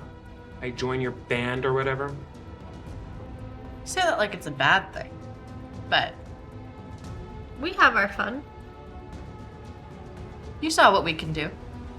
Yeah, we're a pretty good band. I mean, what do you play? Bombs, Dragonlance. Percussion, I see. We could So use you have some of much that. to teach us. And you have much to teach me. Well, I'm willing to put pass behind us. If you want to team up, As am I. I'll get us to your ship. I'll sort all this out. Barnicus is like a little bit smitten by Auburn Payne, so he's just kind of sitting there, blinking and trying not to say something stupid. You're all right. All of you. If we walk back, we'll walk through the mist forever. We're not in Arden Eld. What? Well, that's terrifying. Oh, Mind telling me a little bit more? Sounds like you know a bit more about this mist than we do. Only what my dad told me. Who's that? Tell us more. Harva. He was the former captain of the ship before me.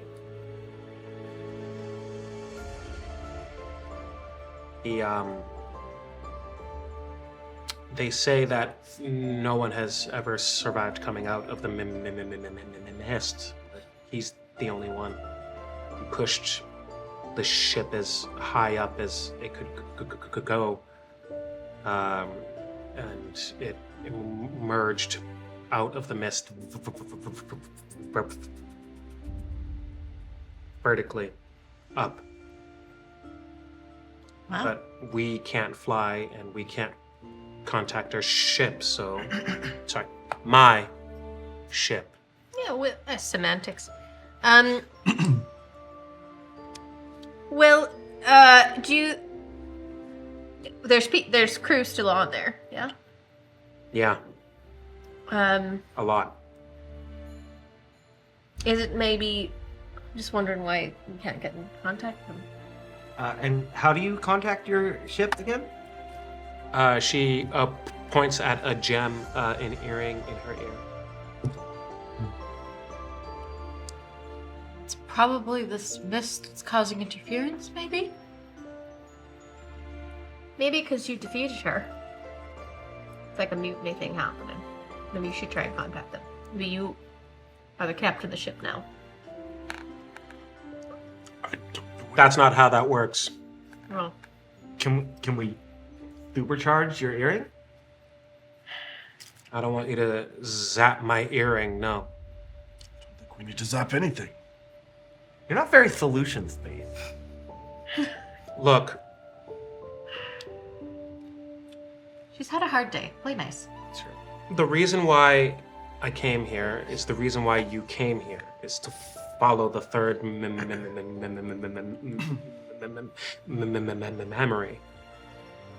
It doesn't matter if we can get in contact with my ship or not. We can't leave until we find it. True. that's true. I haven't thought about what else could be here. This is Don't you see? We're doing exactly as Sky wanted us to do. Parts of the Eternity Fragment to be made whole. We can't do that on our own. We can't do that without you.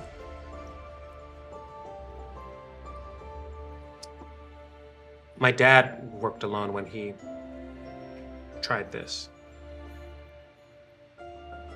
This has happened long ago.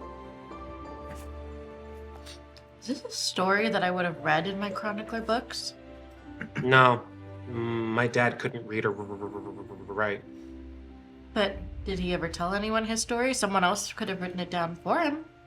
By the time he would have, no one would want to pay attention. That's why I have to do this, to prove him right. Well, you don't have to do it alone. Come with us, and I will write your story. Yours and your father's. All right, fine. I like that. Better say only good things about how strong and tough and smart I am, though. Put down the crisp paste. I'm sorry, what? Nothing. Then You're a tough nut to crack. Yeah. Only good things. I'll let you proofread it. You'll get used to their accents. Sweet. Okay. And it's as you continue to chat and talk along that you see, even through the mist, the faint light of the sun goes away. And you go into a dark night. The mist is settled in such a way that that you don't like you can't see like anything past you until the sun goes completely down and you see the flickering of something ahead and down. Is it moving? It seems to be stationary right now. In front of you, far and down, you see the flickering of what looks like the familiar flicker of like aether stone in the distance. Can I do a sense roll since I am sensitive to aether as a Thrin? Yes. Yeah. That would take a hard roll and turn it into a medium roll. Ooh. If you're specifically trying to hone in. Yes, I am. Can I help by letting you connect with the materia in my hammer? Because it's like connected, the lightning is connected to the air around here. Oh, hell yeah. That sounds fun. I keep a hand on it because I don't know. Do you want to try to hold it? I will try and see if I'm worthy. Vigilant? You are more than worthy. It is just heavy. I don't know how strong I am, so just stay close in case I can't. And I will reach out and grab the hammer with one hand and close my eyes and take a deep breath. And do you need to roll or do I just get the bonus? I can definitely do a command roll. Get in here, everyone! Ooh. You two! When she closes her eyes, Barnicus is going to take out the astral chain and just like whip it around the hammer just to help steady her. Mm-hmm. Auburn like You feel 19 pairs of hands. Oh, this is so pure. And then 20. Auburn Payne walks up, goes, I don't do mushy stuff, but you're weak and I'm not, so here. Barnicus slips the claw into her hand. I don't want to touch her.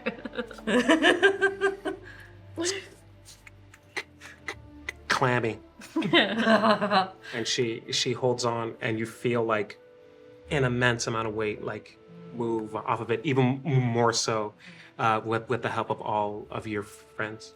She doesn't turn to Auburn, but with her eyes closed, she says, it's not about whether I am weak or strong. It's about the power that we have when we stand together.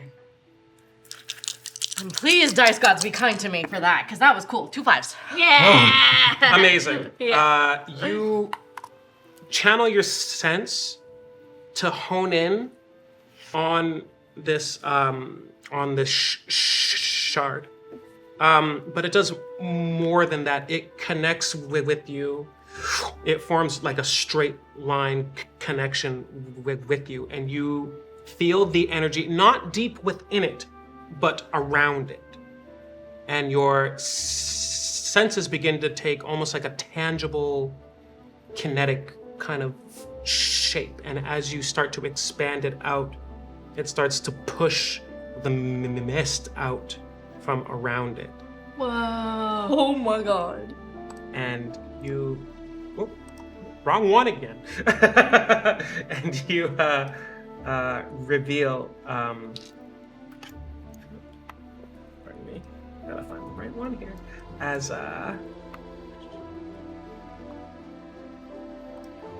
you reveal the space ahead of you. Whoa. What? Wow. it moves away and reveals a deep crater. Whoa. Below you.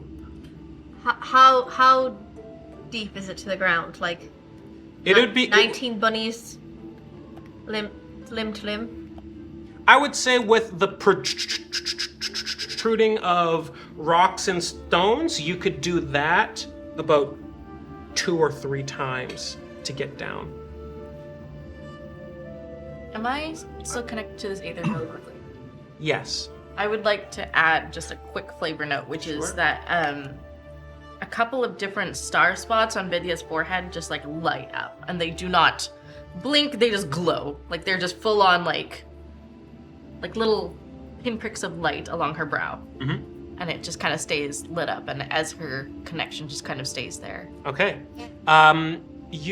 This happens as you try to push your way further into the shard itself. You're trying to push your way in to see what this is, and you can't. Something is holding you back. But as you push through, it doesn't feel like a struggle. It feels like you're getting stronger, and that's when that occurs. But you can't break through this thing, not from where you are. Okay. Cool. That's really Very cool. cool. That's so cool. Barnicus just scratches his head and is like, I'm stumped. I don't know. Looking over the edge, trying to figure out a way down. Yeah, that's why I'm You trying little to. people are stumped. I'm surprised. Think we can do this together. Back in the council chamber, I made an offering to Silwar, and was rewarded with this material. Silwar had wings. Perhaps if we can find a way to charge this blessing together, we can descend into the valley below. Yeah, it's worth giving a shot. Of course, yeah. I'm into it. Why didn't you tell anyone you found that? For a moment like this, of course. Sweet. He lives for the drama. Yeah. Just waiting for the right moment. Sometimes you get off at 5, sometimes you pull stones out of your gauntlets. What? That sounded really smart. I'm just gonna write it That down. sounded so Like it was deep, very but, insightful. I have She's no like, idea what I think it- I'm just gonna Oh, write it that has stuff in it now. While you write that down, would just like to acknowledge that we've had another redemption. All right. As the sway of the aether moves around you and shifts, it is a curse. For me. Thank you very much, Josh, for that one. Thank you. It's given us the double dump truck.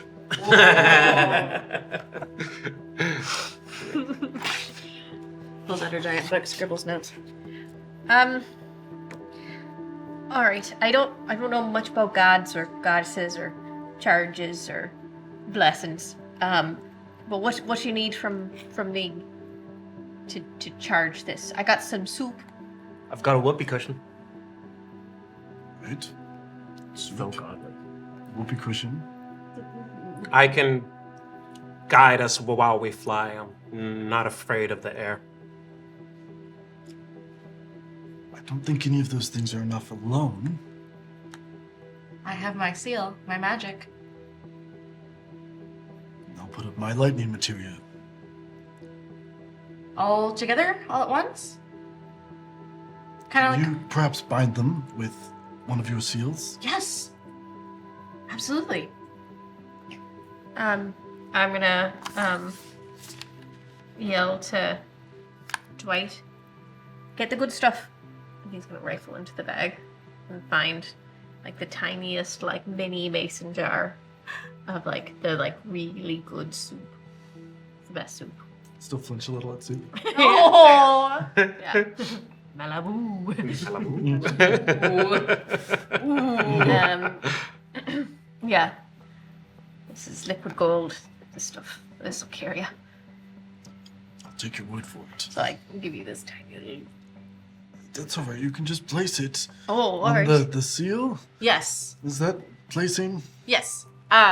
Vidya closes her eyes and conjures up a seal on the floor. It's a circle that surrounds everyone here, and so we're all standing within this like almost like a summoning circle. I want to say like it's a big circle on the floor. It is an arcane seal. There are runes, geometric patterns, circles, squares, star shapes, all kinds of stuff. And as each person kind of has what they have to offer and kind of focuses on their offering, she focuses that energy on the Eye of Silwar, and she is chanting under her breath. She's focusing, she's doing her best to kind of conjure and almost like take the essence of all of the things that are being offered and infuse them into the Eye of Silwar. And it's kind of like the seal starts out large and slowly shrinks smaller and smaller and smaller until it just grabs the essence. And it's almost like you can see like a little golden line, because I view her magic as kind of like a golden and purple kind of magic, and you can see like a golden line almost from each of the things kind of draw its way into the eye until the seal closes around the eye. Okay. As the seal takes hold of the eye, it is the lightning materia shard that connects you. It is the Eye of Silwar that gives you lift and flight, and it is the power of your seal energy that gives you something tangible to stand on as you begin to rise. I want to say it's like a miniature seal appears underneath each of our feet, so that as we step, you just step on seals. And as you take flight, you, the five of you, very easily, with the lines connecting each of you, Auburn Payne, kind of like she knows how to move her body in the air, and that's when she flies down and you follow after her, deep down into the crater below. That's very cool. Yeah. Barnicus like, what a pain. Yeah. And as you land, you see the thick layer of mist at your feet. You see the humongous shard in front of you, the biggest that you've seen yet. And then off to the side of the crater, you see a dimmer flickering light. It is the light of a campfire. Oh. And standing at it is a man. Oh.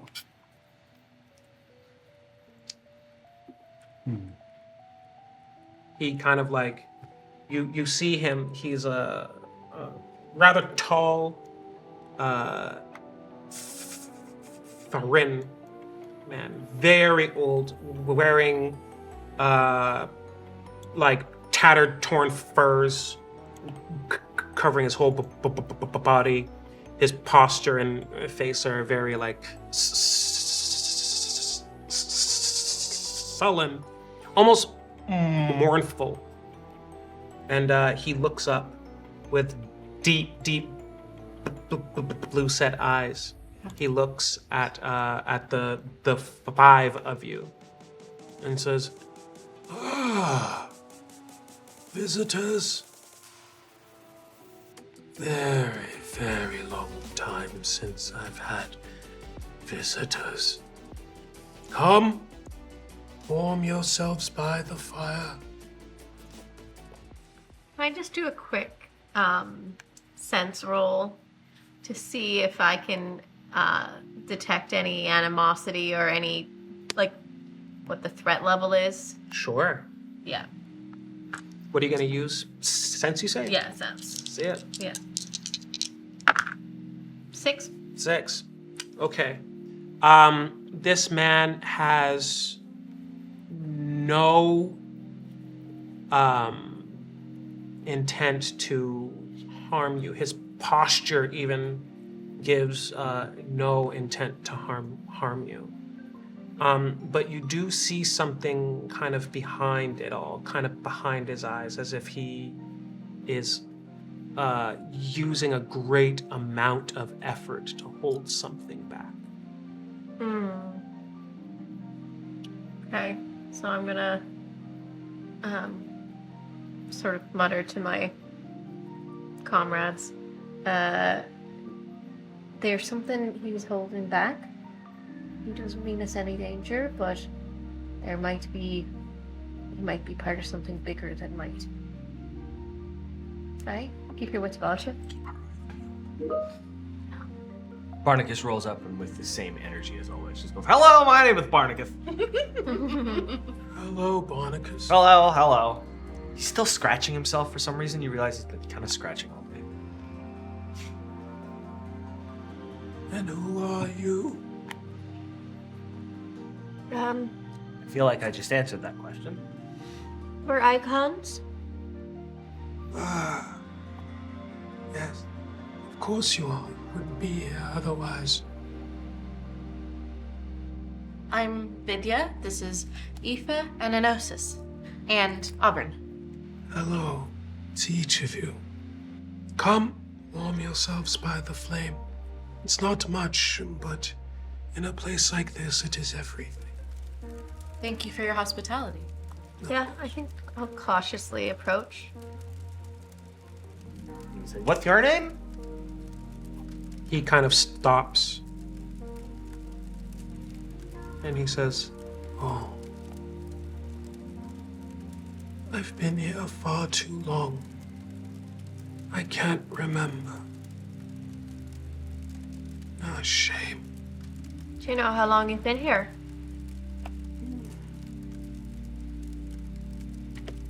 What day is it?" Tuesday.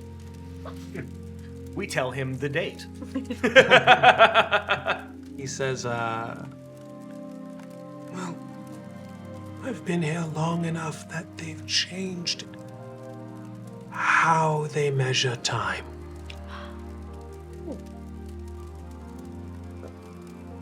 So a minute.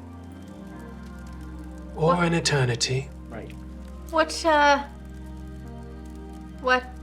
were you doing before you're here?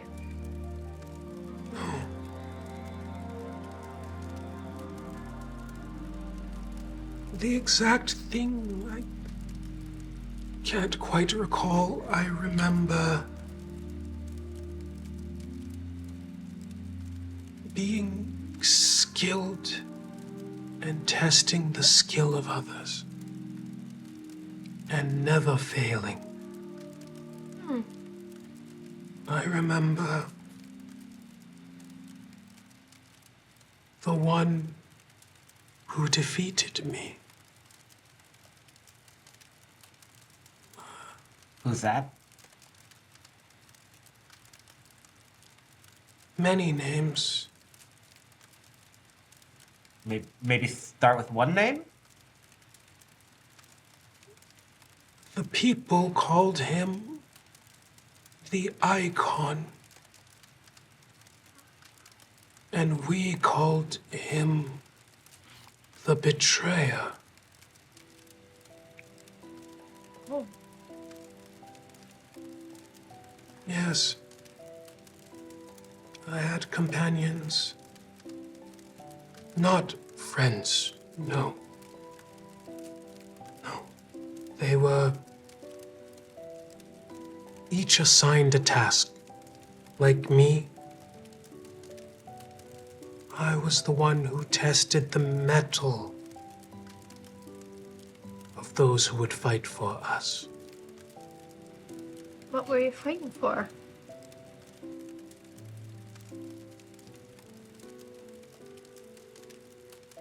At first, hegemony, to conquer. And then we simply forgot. We fought to fight, shed blood because it was what we were made to do. But then he came and changed all that. So you are an Archenlord and one of the judges. Yes, I am. When I fell, I felt the compulsion, the impulse to grab hold of my will. As I drew closer to eternity, much of me was lost. All I wanted was to continue what I knew and nothing else. Never question why, never wonder. But then something happened. I chose not to. I chose to stay here and change my will.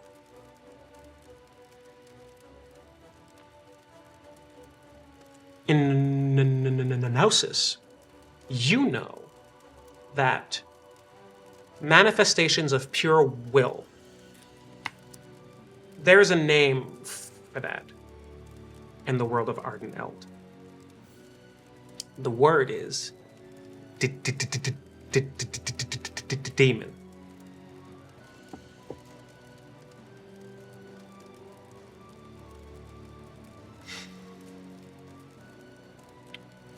I step more to the middle of the group. For protection. He says, he spies you and says, "Son of Titans, I can see in the gait of your step, the build. You have felled many like me, haven't you?" Also been called like you for choosing to live by the sea. And the manifestation of my own will, but not the will of my people. Be careful, Son of Titans, that your will does not overcome you and become all that exists of you.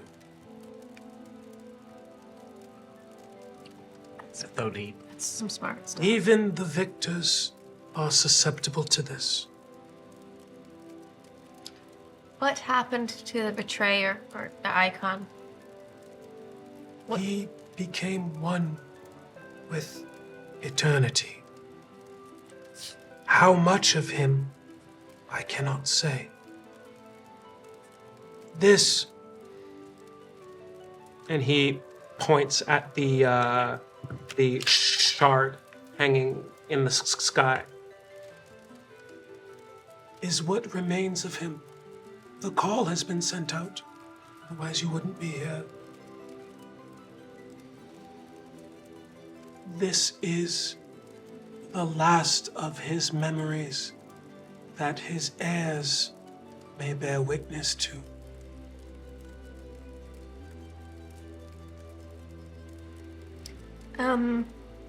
I'm going to turn from the group and approach Shard. Wait! Not yet. Please, not yet. Come sit by the fire, please.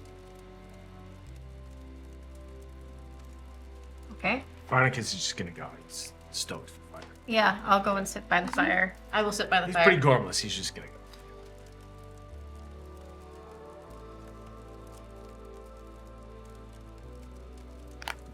You have been here a long time. Yes. How may we help you? Oh, dear child, no.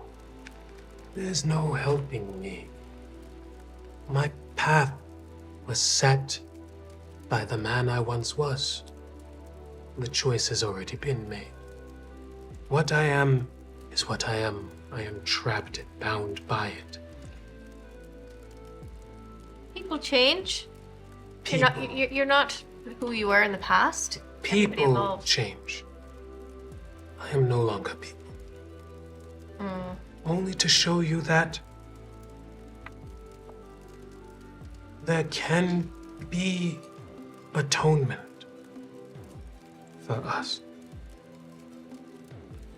But first, someone must fight for us. In the same way the betrayer fought for his people.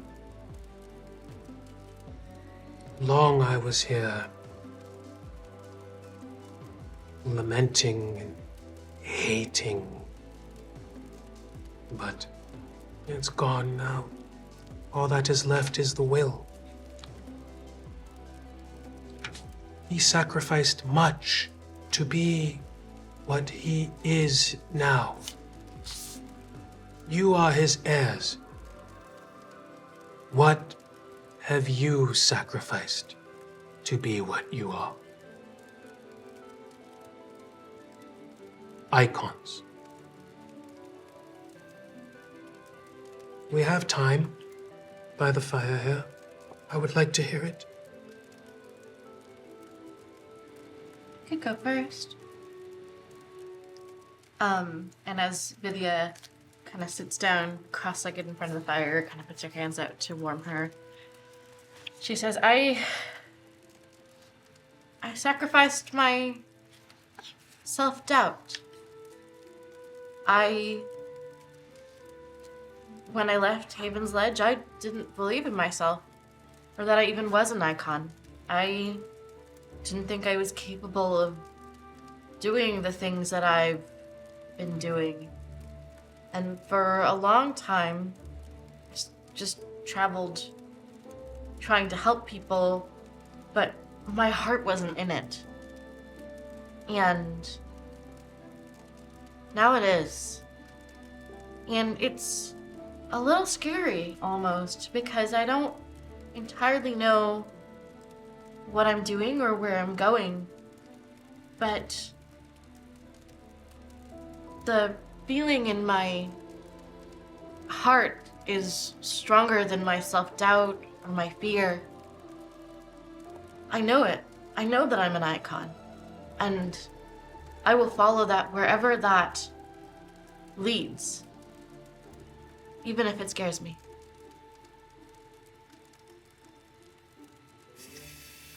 Fear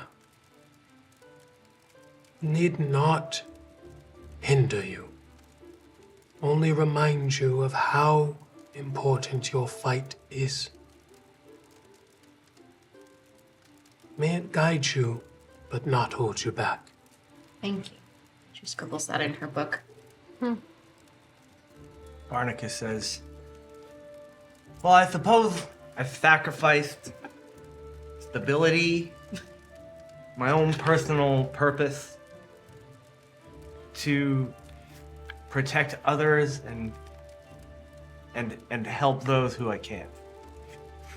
And I feel like in this moment I have one more sacrifice to make. And he's like been scratching all day. He walks up to Aoife and he says, Aoife, you're worried about your children. And so this is for you. And he just reaches and just pulls his skin off from the head back. Reaches up inside and just like slowly starts pulling off bits of his shell. And underneath he's all like pink and a little bit soft and kind of gooey. But he bends over and he starts like tinkering with it and like whipping stuff together. And he goes, for you, the best soup mitt ever. He hands that off and goes, and his other hand becomes his main claw. And then he takes the other pieces of armor, and you realize that they're tiny bunny armor.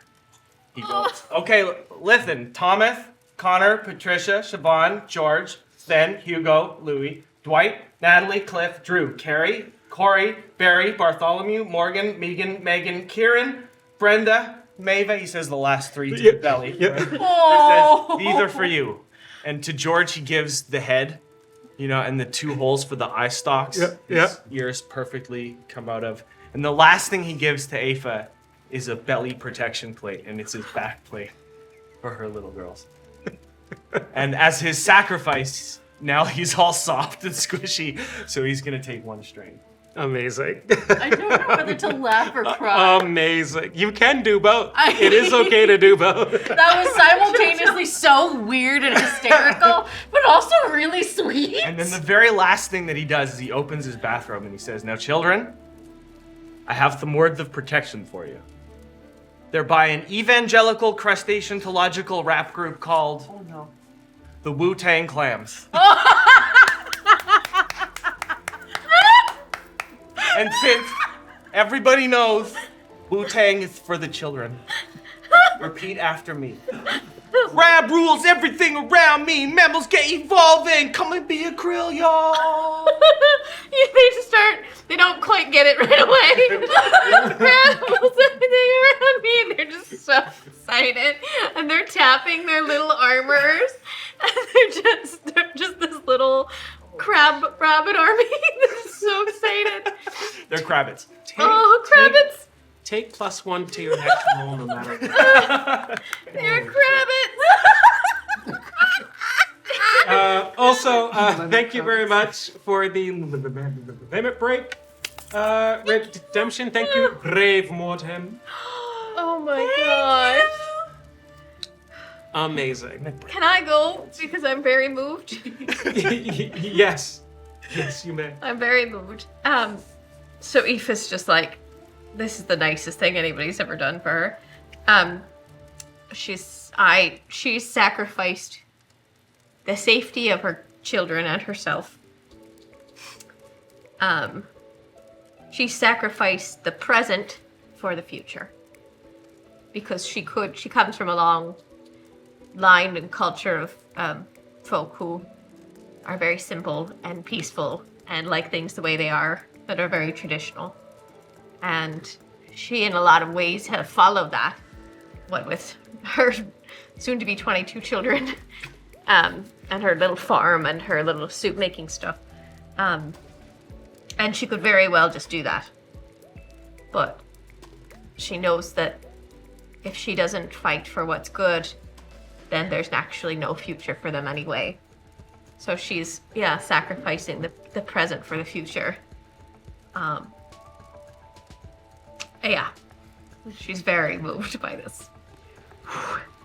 Your words are touching. Thought of children, youngs, and your gesture of kindness and protection, while a little off-putting. Yeah, don't put that on for a while. It's gooey inside. I did a little bit, and it was, Yeah, like in actual life, not just Yeah. game. Yeah. It's not a breathable material, rubber. No, it's not. Yeah. Was very kind. Gestures that were lacking in my time. Or perhaps we were just blind to them. And you, children of the Titans. I've had more time to think about this than maybe I realized.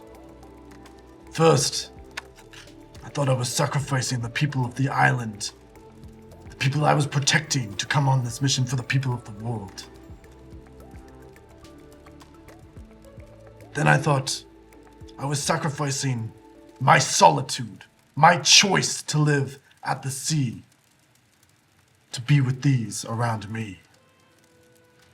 For friendship. But no. What I've truly sacrificed is my will. Had I not been with these icons, I would be just like you. Just like Auburn.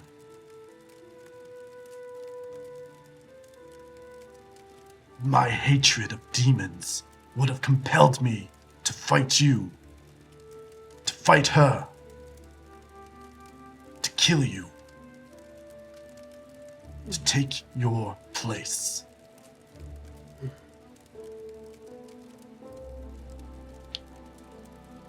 I am not that same Drog. My will lives in each of you. And it will forever. May forever be an eternity.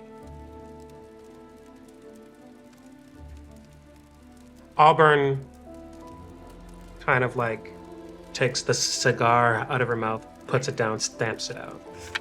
Takes her lance, tip first, and like leans on it and hoists herself up. And she says, I thought I was doing this for my father, for the tale that should have been told about him that he didn't get to live. And I realized that I've sacrificed what he would have wanted for me, why he became an icon. For me to be, I don't know, better than this. So from now on, I'm going to make it mine. My story. His is done. Better not say anything bad, though. Writing nice things. She kind of like wipes away a tear and says, don't write that down either. I won't. Barnicus goes and goes and hugs her. It's still very sticky. Oh, yeah. He's like, she goes, no.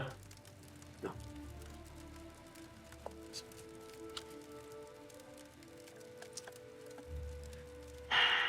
So what now? We access this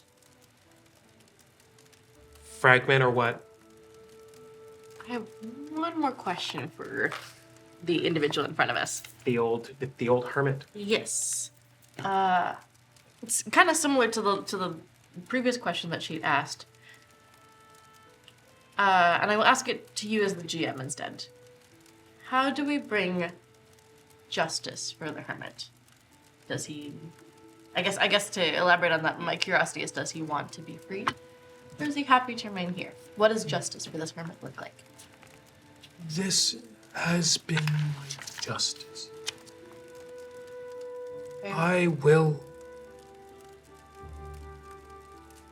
fulfill my role as a manifestation of will, but I will do it for the right reasons. All that I would ask of you is that if you find anyone like me, bound by their will, no way of changing their mind, no matter how gruesome or cruel they may be, I ask that you give them a chance. It will be a great risk to you, but it might be the only way to break the cycle and perhaps truly free us. You have my word. Thank you. She bows. Thank you. Now, I suppose you should do what you are here to do. And with that, he kind of stands up, his full body still tucked into his tattered robes, and he walks away from the fire that you're all around, and slowly but surely walks in front of the Eternity Fragment, or rather the Eternity Shard, and he turns and faces ahead.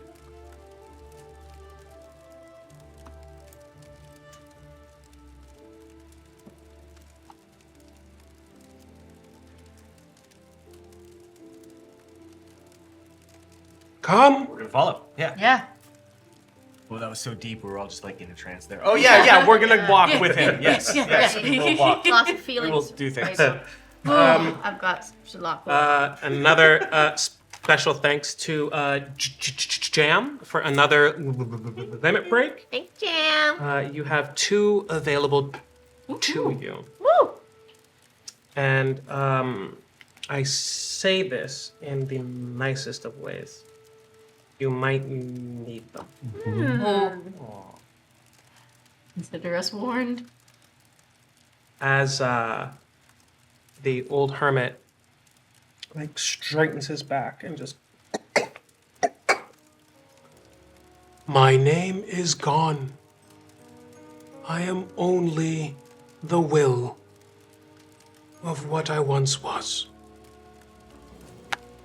I once was the judge of blades, the prime executioner for the Arden Empire.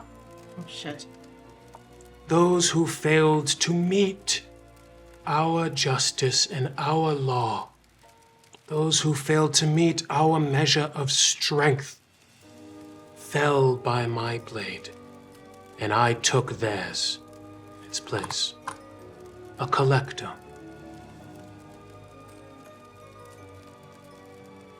My will was once to slay any who stood in the path of the Arden Empire. Now my will is to test those who would seek the memory of the betrayer, of the first icon. I am but will, and my will must be done. But I hope you find something past me.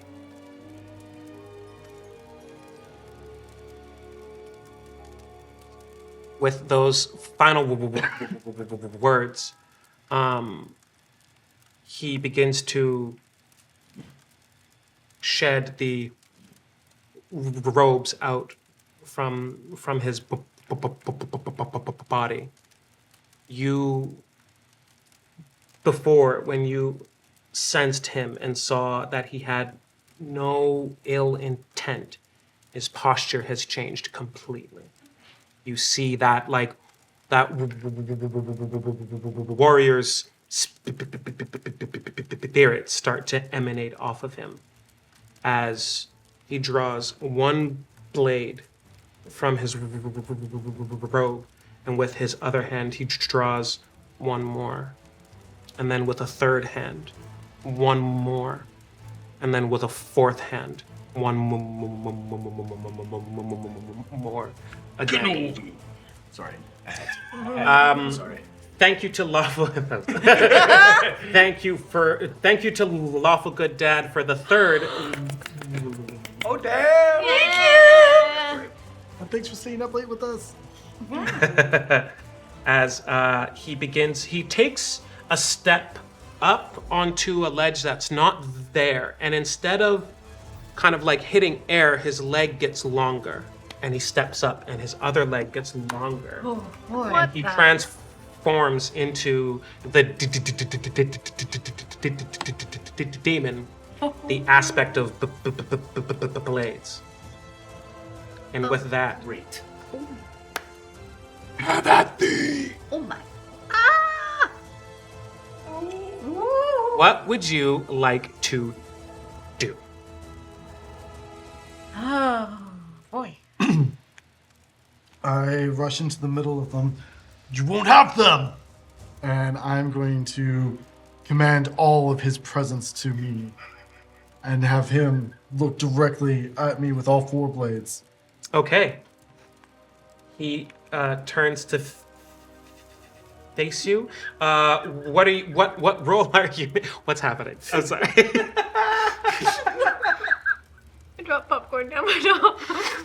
And Chris caught me. I was trying really hard to laugh until he either cracked. Cheyenne fishes it out, or she has a very itchy rest of the show. You do have a swivelly chair. Okay, while Cheyenne takes a moment to figure that out, I would like to thank Ken Goose for the raid. We have more people viewing us right now. It's on that central camera. Fish popcorn out of your bra. Another raid. Thank you so much for the raid.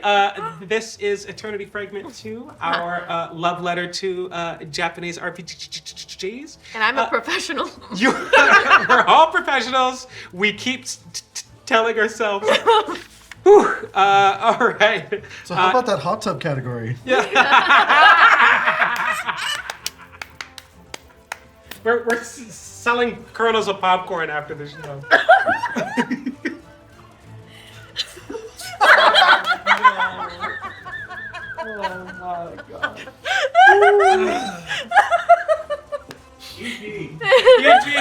PG-13. We're good. And we're back. I'm so sorry. sell popcorn to buyers. I really took away from your really cool moment. I didn't mean to. It's still happening. We are still in the Okay. action.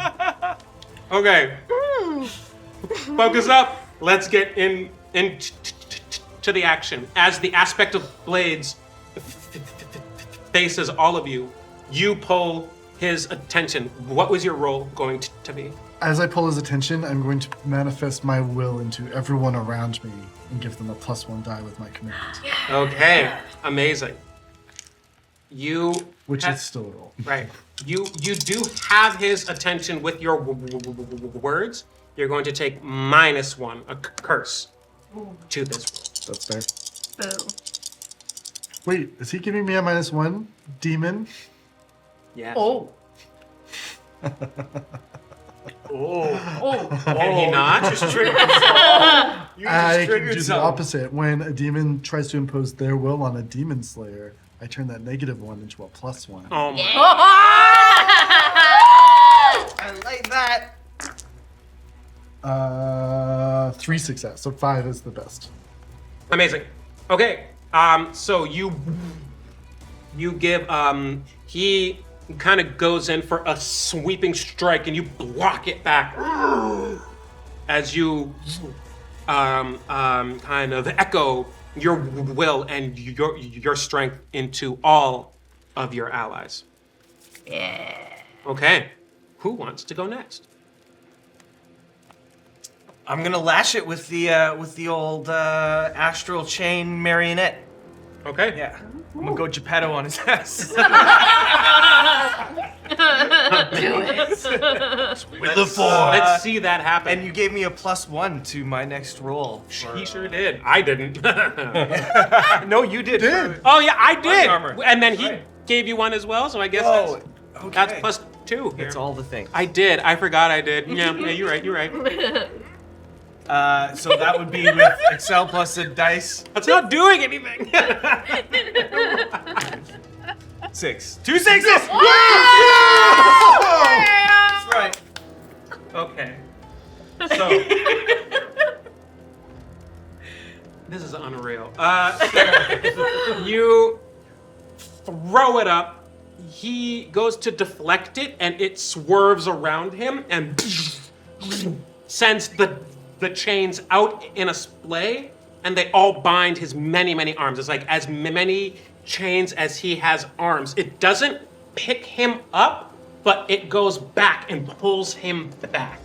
Nice. So that means that your marionette binding attack has left him open for the next attack against him, which will also get a +1. Yeah, if we're pulling flavor out of the tactics, it says he can't benefit from evasion or dodge. And if the chain snaps, he becomes stunned. Oh. Here we go. Ooh, baby. Here we go. Oh my. I want to try something. Let's hear it. It's new, Word. but Aoife's really inspired by this new amazing oven mitt she has. And she's really she's pregnant, so she's getting real hot. Just like physically warm, and she really doesn't like this guy. And so she remembers what she's good at. So she is going to use her sense to kind of detect what his weakness is, and now he's bound, so there's weakness there. And she's going to reach into her bag, and all of the ingredients and everything that she has, with soup, she's going to basically like stir a hot, just boiling pot of soup and fling it at him. Oh, yeah. Okay. Yeah. Yeah, she's got like all the crab pieces have kind of made like a bisque in that bag, you know what I mean? Combined with all the other soups and all the sort of her will. Yeah. Forget Icon, you're a superhero. I'm a superhero. And we call that Barnicus Bisque, baby. Grab Oh, it. yeah. And she's gonna like fling a bunch of boiling, super powered special soup at the demon. Yeah. Things I've never said before. Yeah. Amazing. Pray you never say them again. Barnicus is going to take one effort to help. Yeah. Okay. He's And just going to crack off one of his claws.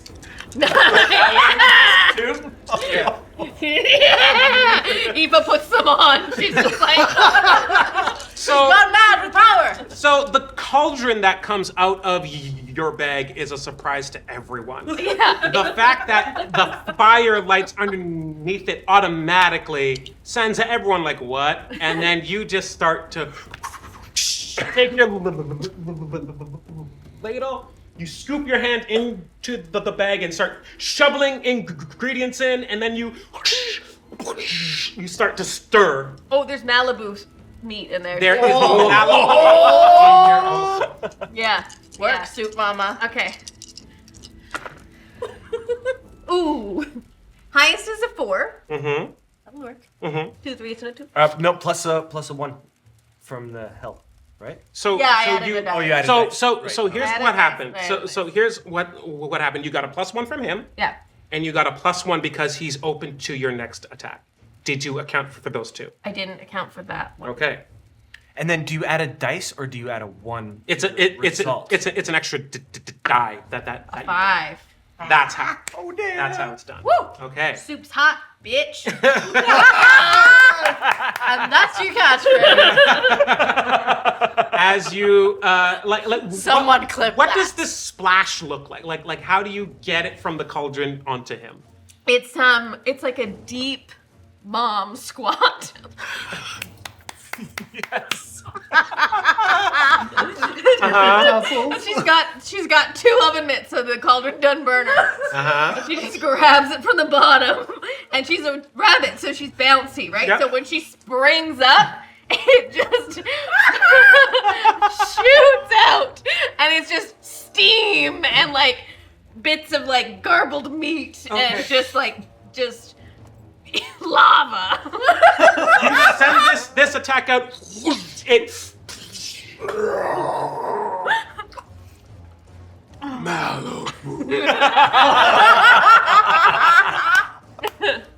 Amazing. Amazing effort. You see that between the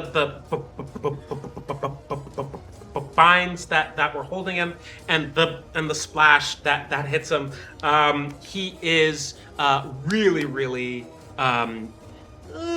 not happy, mad at you. Yeah. Okay. Who would like to do what next? We have 3 You of them. called it. You called it. I'm I not would saying like it, to I'm lose. I would like to use my limit break. Absolutely. Absolutely. You kidding me? It feels especially apt for Vidya because she was asking the question about justice, and Vidya's limit break is called Passage to the Afterlife. You unleash the Supreme Sealer War Art, inflicting 10,000 blows and shattering the connections of your foe's vital energy to their body, hurrying on the transmigration of immortal souls. Woo! And considering this fella seems like an immortal soul, I'd like to help him, honestly. Been around for a while. He's been around for a while. Yeah.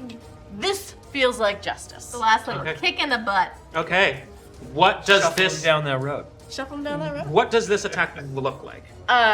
Vidya's limit break is a seal conjured up from her hand, and it grows bigger and bigger and bigger, and then it shatters into 10,000 blows. It is just shards of sealer magic, like these little pointed arrows almost. These like pointy shards, almost like icicles. Yeah, like that kind of vibe, like pointy icicle shards. And as the seal shatters, you hear shattering noise, and it just launches at him. Okay. Make your roll to see how effective this is. Okay. What are you gonna roll? Or what are you adding? I will roll. Excel is kind of the magic stat, so I'm gonna roll Excel. We've had a lot of like got bonus one, dice because yeah. there's one over Yep. here, so I'm gonna add one. Uh-huh. And I think you said he is open, so there is one more, and I think that's all of the help that I can take. And your Oh shit, this is cool as fuck. limit break as well. Please make that. Oh, it jingles real nice too. It's great. There's 1 6 in there, thank you. Amazing. God. The spinning of the spinning spiral of the seal with each spin, it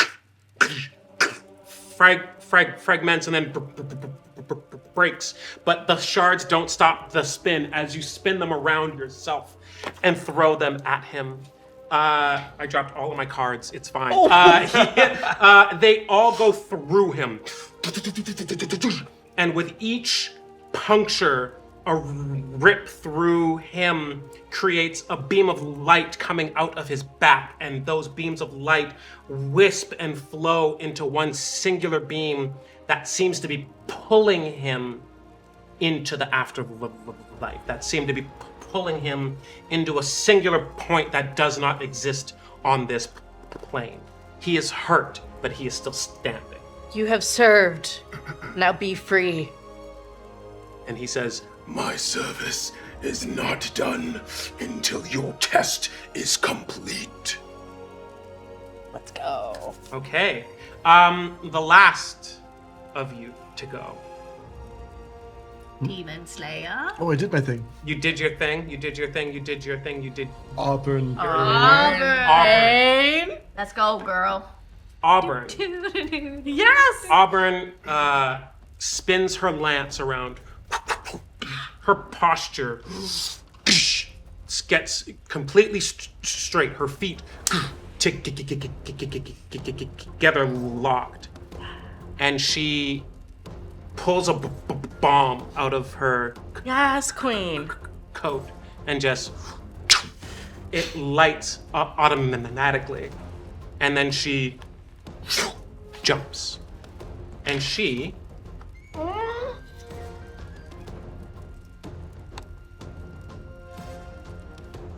is gone. Whoa. Like That was a gone. lot. Gone. Whoa. She is gone. She is just jumps vertically into the sky. You cannot see her through the mist. Where's the bomb? In her hand. Oh, okay. I thought she like left it and I was like, we should leave. I don't blame you. Okay. You see that. Thank you, Amanda Pickagiz. Fun name for the follow. Thank you. Excellent. As we engage in the intense action of this boss fight against the aspect of blades, you see him reach and pull, and then he spins all of his blades at once and cut the ties that bind him. And he is still focused on you. Let's go, Enosis. Right. I'm gonna use one of my demon slaying abilities and channel my. So with my will extended outwards towards everyone, I'm going to pull it back into my weapon as I activate my materia and uppercut with my hammer, spinning through the air. To make a smash attack that I'm going to push myself and like physically put everything I have into this one smash, going so far as to hurting myself. Okay. No, you don't want to try that again? Yeah, Casey. No. 1-5. Okay. You see the like Dragon Ball like radiant energy kind of like first off of your hammer and then off of you as you put everything into this one hit. What does this hit look like? It looks like you can see like these like astral images of everyone in the party like coming in and grabbing onto this hammer as I infuse it with their wills as well and smack him through. Like he's trying to block with the blades and they're just moving aside as if being pushed by Auburn Payne's spirit as well. Amazing. As he crosses his blades to get together, it isn't enough, and you catch him in the chin. He stumbles back. He has to hold himself up with the Quan Dao like the glaive that he's holding, and he says, You will still be the first to fall among your friends. Oh my. Don't like that. "Who's next?" Yeah, I'll go. Okay, Yeah. go. I'm gonna summon my Astral Guardian again. Amazing. Ooh. Yes. So, but it's a little bit. No, I'll summon this in. Okay. Pulls out the key, chucks it in the back of the Chocoraptor, winds it up, lets it go. Yeah. Chocoraptor expands into a giant Astral Guardian and starts dealing divine damage to Demon, and it's under his Excel roll. And no, you've taken your will back. Last round. 5. Amazing. Man, I'm Okay. rolling hot today. I like this. You guys are doing This is great. a lot better than the first one. I'm fine with it. It's fine. As you conjure forth. Oh, sorry. Oh, I see why. As you conjure forth your familiar, your astral familiar, and it unravels from the clockwork Chocoraptor, and even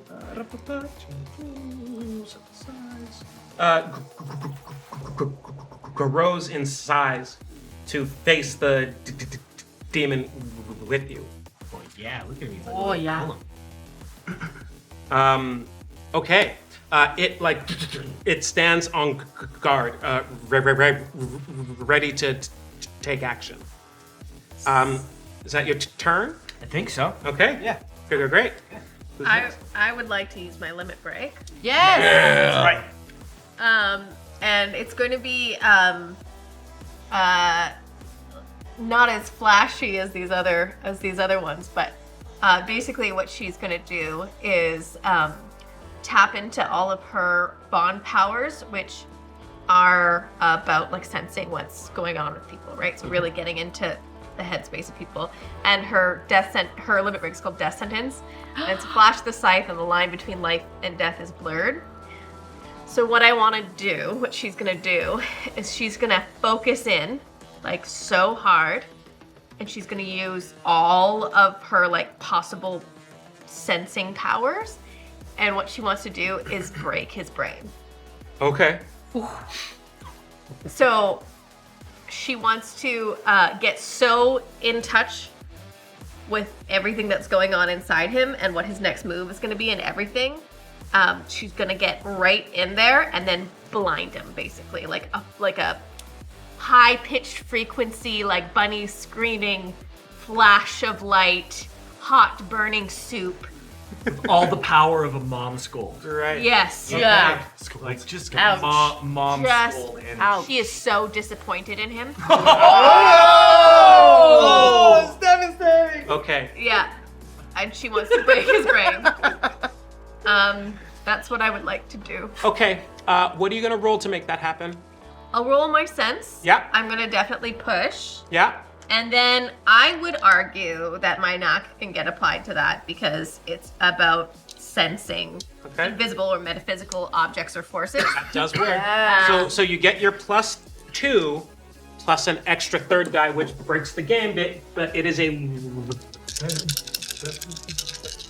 limit break. So all everybody let's go. sees is her just like go really quiet for a minute and just like kind of sink back, and her eyes go like, you know how bunnies' eyes when they flashlighted them are like red?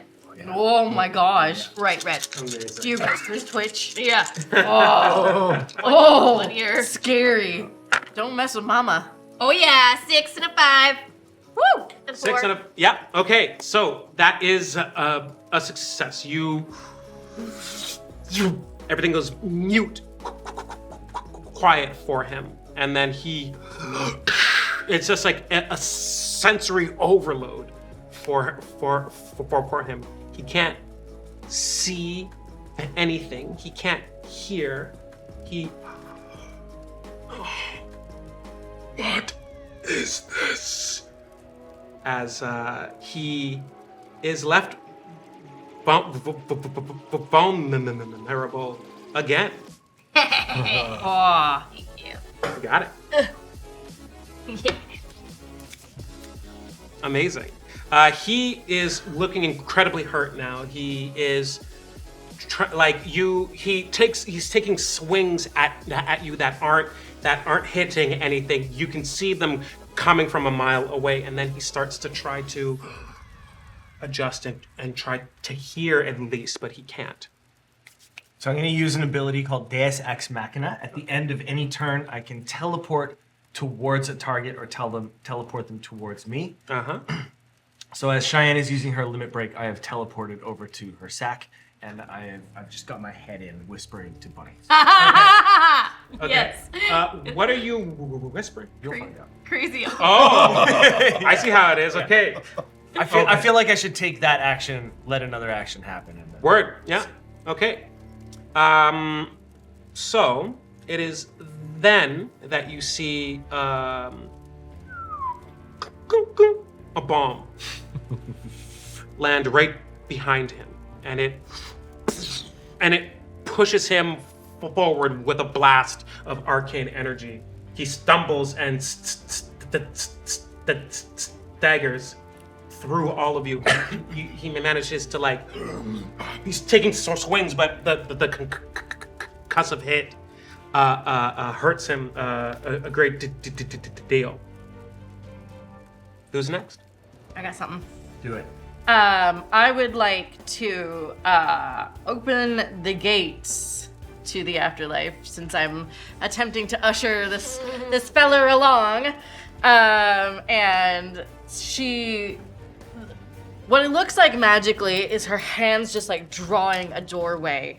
And as he stumbles forward, in front of him these gates open, just to almost like welcome him into their embrace. Okay. Just before you do that, I want to let you know that we have had a redemption. As the waves of aether steer toward your favor, they've had not one, but two Oh! Yeah. Thank you! boons, which sucks because I was gonna use. Those are you. Snooze, you lose. Yes, I am absolutely going to use a boon. I don't know if we have any other advantages in play right now. Right now, no. Okay, I'm going to use the boon. Do it. I'm going to roll my 2 dice because I'm using Excel. And that is a 5. Amazing. Okay, so what does this this swing kind of look like? The actual swing of the magic? Yes. It looks like Vidya drawing a door and like it just opens up in front of him and she's just kind of like Trying to push him yes. It's through. she kind of feels for him and she wants it to be a gentle ushering. Okay. So less than a push, it's more like a hand at his back, like a gentle like if this was in this hand she's got the magic of the door and in this hand is the magic that's gently guiding him. Okay. And you rolled a 5? And I rolled a 5. Okay. So he kind of like feels the door is cold, but he feels like almost like a warmth, like a welcoming behind it. And he starts to slowly step through. Be free.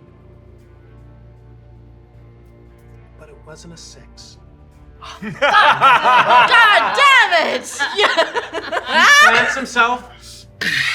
He says, "Not yet," and swings at you. It does not hit. It still messes you, but he goes. How will I know if you're strong enough? Is that not what we are showing you? Not yet. Oh damn, okay. Well played, sir. Well played. Barnicus pulls his head out of the sack, lifts Crablito, and you realize that instead of being a 6-shooter, this time it was a shotgun. You see 0 bunnies. Barnicus one hand cocks it, you know, like Arnold Schwarzenegger. Yeah. Yes. What do we say, kids? And fires it. 19 bunnies come out the end of the shotgun. They've got crab armor, and he's using an ability called Soul Shot, the ultimate freelancer technique, using the soul ether of his companions to supercharge astral bullets, which are the bunnies. And he's used the bunnies' ethereal energy, which is incredibly manic, to charge them. Again, he says, "What do we say, kids?" And they all come firing out of the end of the gun, yelling, "Wu-Tang Clams ain't none to shuck with! Wu-Tang Clams ain't none to shuck with!" And they just swarm the monster. Is this a? No, it's a higher ability. Okay. Yeah, I'm trying to save the limit break. Amazing. Yeah, I got my limit break last game. Got you. Make this roll, please. Make this roll. Oh my god. So yeah, they're inflicting electrified, burning, all kinds of weird ass damage. 1-5. Okay. Amazing. This is amazing. So it, like they all kind of hit him at once, and he like freezes before he goes through the door, and he starts to like fade away, starts to transform away, and he says, You might be the ones. and as his demonic form fades away, you see he returns to not the hermit form, but the form of the man that he once was.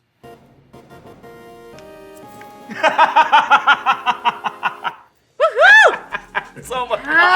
So satisfying. As he It's like Trevor. as actually it looks like me. No, it doesn't look like you. Yeah, it does. As he is hovering there, and he says, You could be the ones. "The true test is still ahead." And with that, he completely fades away. Bye bye. Bye. Doors closed. The energy that was blocking this this shard of eternity goes with him, and you find just the 5 of you. Oh. As Auburn Payne drops from the sky and says, "Did we win?" Yeah. You did great. Sweet. I would have had him. It's fine. Good job, us. You were bombastic indeed. Together and stuff. Okay, let's get get this over with. You're sticking around this time, right? Yeah. Let's do this. As the 5 of you turn to face the fragment, you see as you get pulled further and further into it, yet again, you see the image, once again, the spectral image of the first icon, Sky. This time, much more tangible, much more visible than he's ever been. And he says, "Good. You're here. You may now know what your true purpose is as icons." And the brilliant white light envelops all of you, and you are pulled into his, not his memory, but his now, his present. And you see not just what was, but what is and what could be. Not just the memory of the first icon, but the will of the first icon. And it looks a little something like this. Accessing memory. First icon. My name is Sky. My name was Sky. Only his will remains. We are now one with the Eternity Fragment.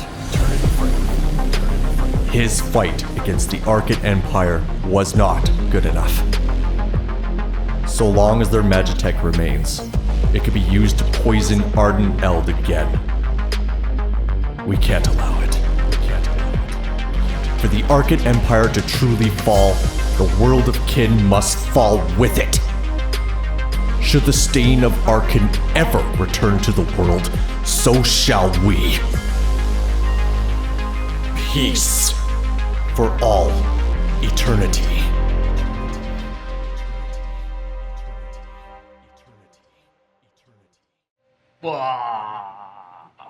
The vision pushes you out, and you see that the image of the first icon has changed. Oh, shit. He is larger. He is fused with the Eternity Fragment. And he says, "Thank you for finding me. My work can be completed again." And with that, you see him rocket away into the sky. His dark work to wipe Arden Eld clean ahead of him. I really thought he was the good guy. Yeah, plot twist. Oh, shit. Auburn Payne says, "We're gonna need my ship." And we're gonna end it there. Yes. Thank you so very much, players. Did you have a good time? Oh, yeah. Amazing, amazing. I hope you had a good time at home as well. Thank you very, very much to the tech team for running a hell of a game and making this show look rad. Thank you to DJ Born and Crazed for spinning on the ones and twos. The best highway chase tunes money can buy. We got an amazing finale waiting for you next week. Until then, players, please tell the fine folks at home where they can find you. We're gonna start. Yeah. Hello, my name is Leona. You can find me on Twitter at the Leona Maple. That is the best place to find me. Follow me and keep up with what on earth it is that I am doing, such as coming here and hanging out, or being your friendly neighborhood diversity and inclusion consultant for your tabletop RPG. Hey, next up. Hi, I'm Chris Murdoch. You can find me at Chris MYRDOCK on Instagram, or Torpedo BLVD if you want to see some of my leather work. You can also find some of our work on Witchcraft, like Witchcraft Labs. You can see all the work that we're doing in the props, costume, and maker departments here at Filthy Lot. And I'm Sam Cargnelli. You can find me on such fabulous channels as Questline, Fablemasters, or my own weird channel where I do whatever I want. You can follow me on Twitter and we can share the weirdness together. Yeah, you can find me. I'm on Instagram at Cheyenne, C-H-E-Y Nanigans. And you can also find me streaming now on Paramount Plus, Grease Rise of the Pink Ladies. I play Miss Adcock in that, so new episodes every Thursday. Check it out. Nice. Amazing. My name is Alain. You can find me on Instagram at Alain Williams. And you can find me right here at Questline on Twitch. In particular, next week when we play the 4th and final episode of Eternity Fragment 2. Until then, stay happy, stay healthy, keep playing games, and peace.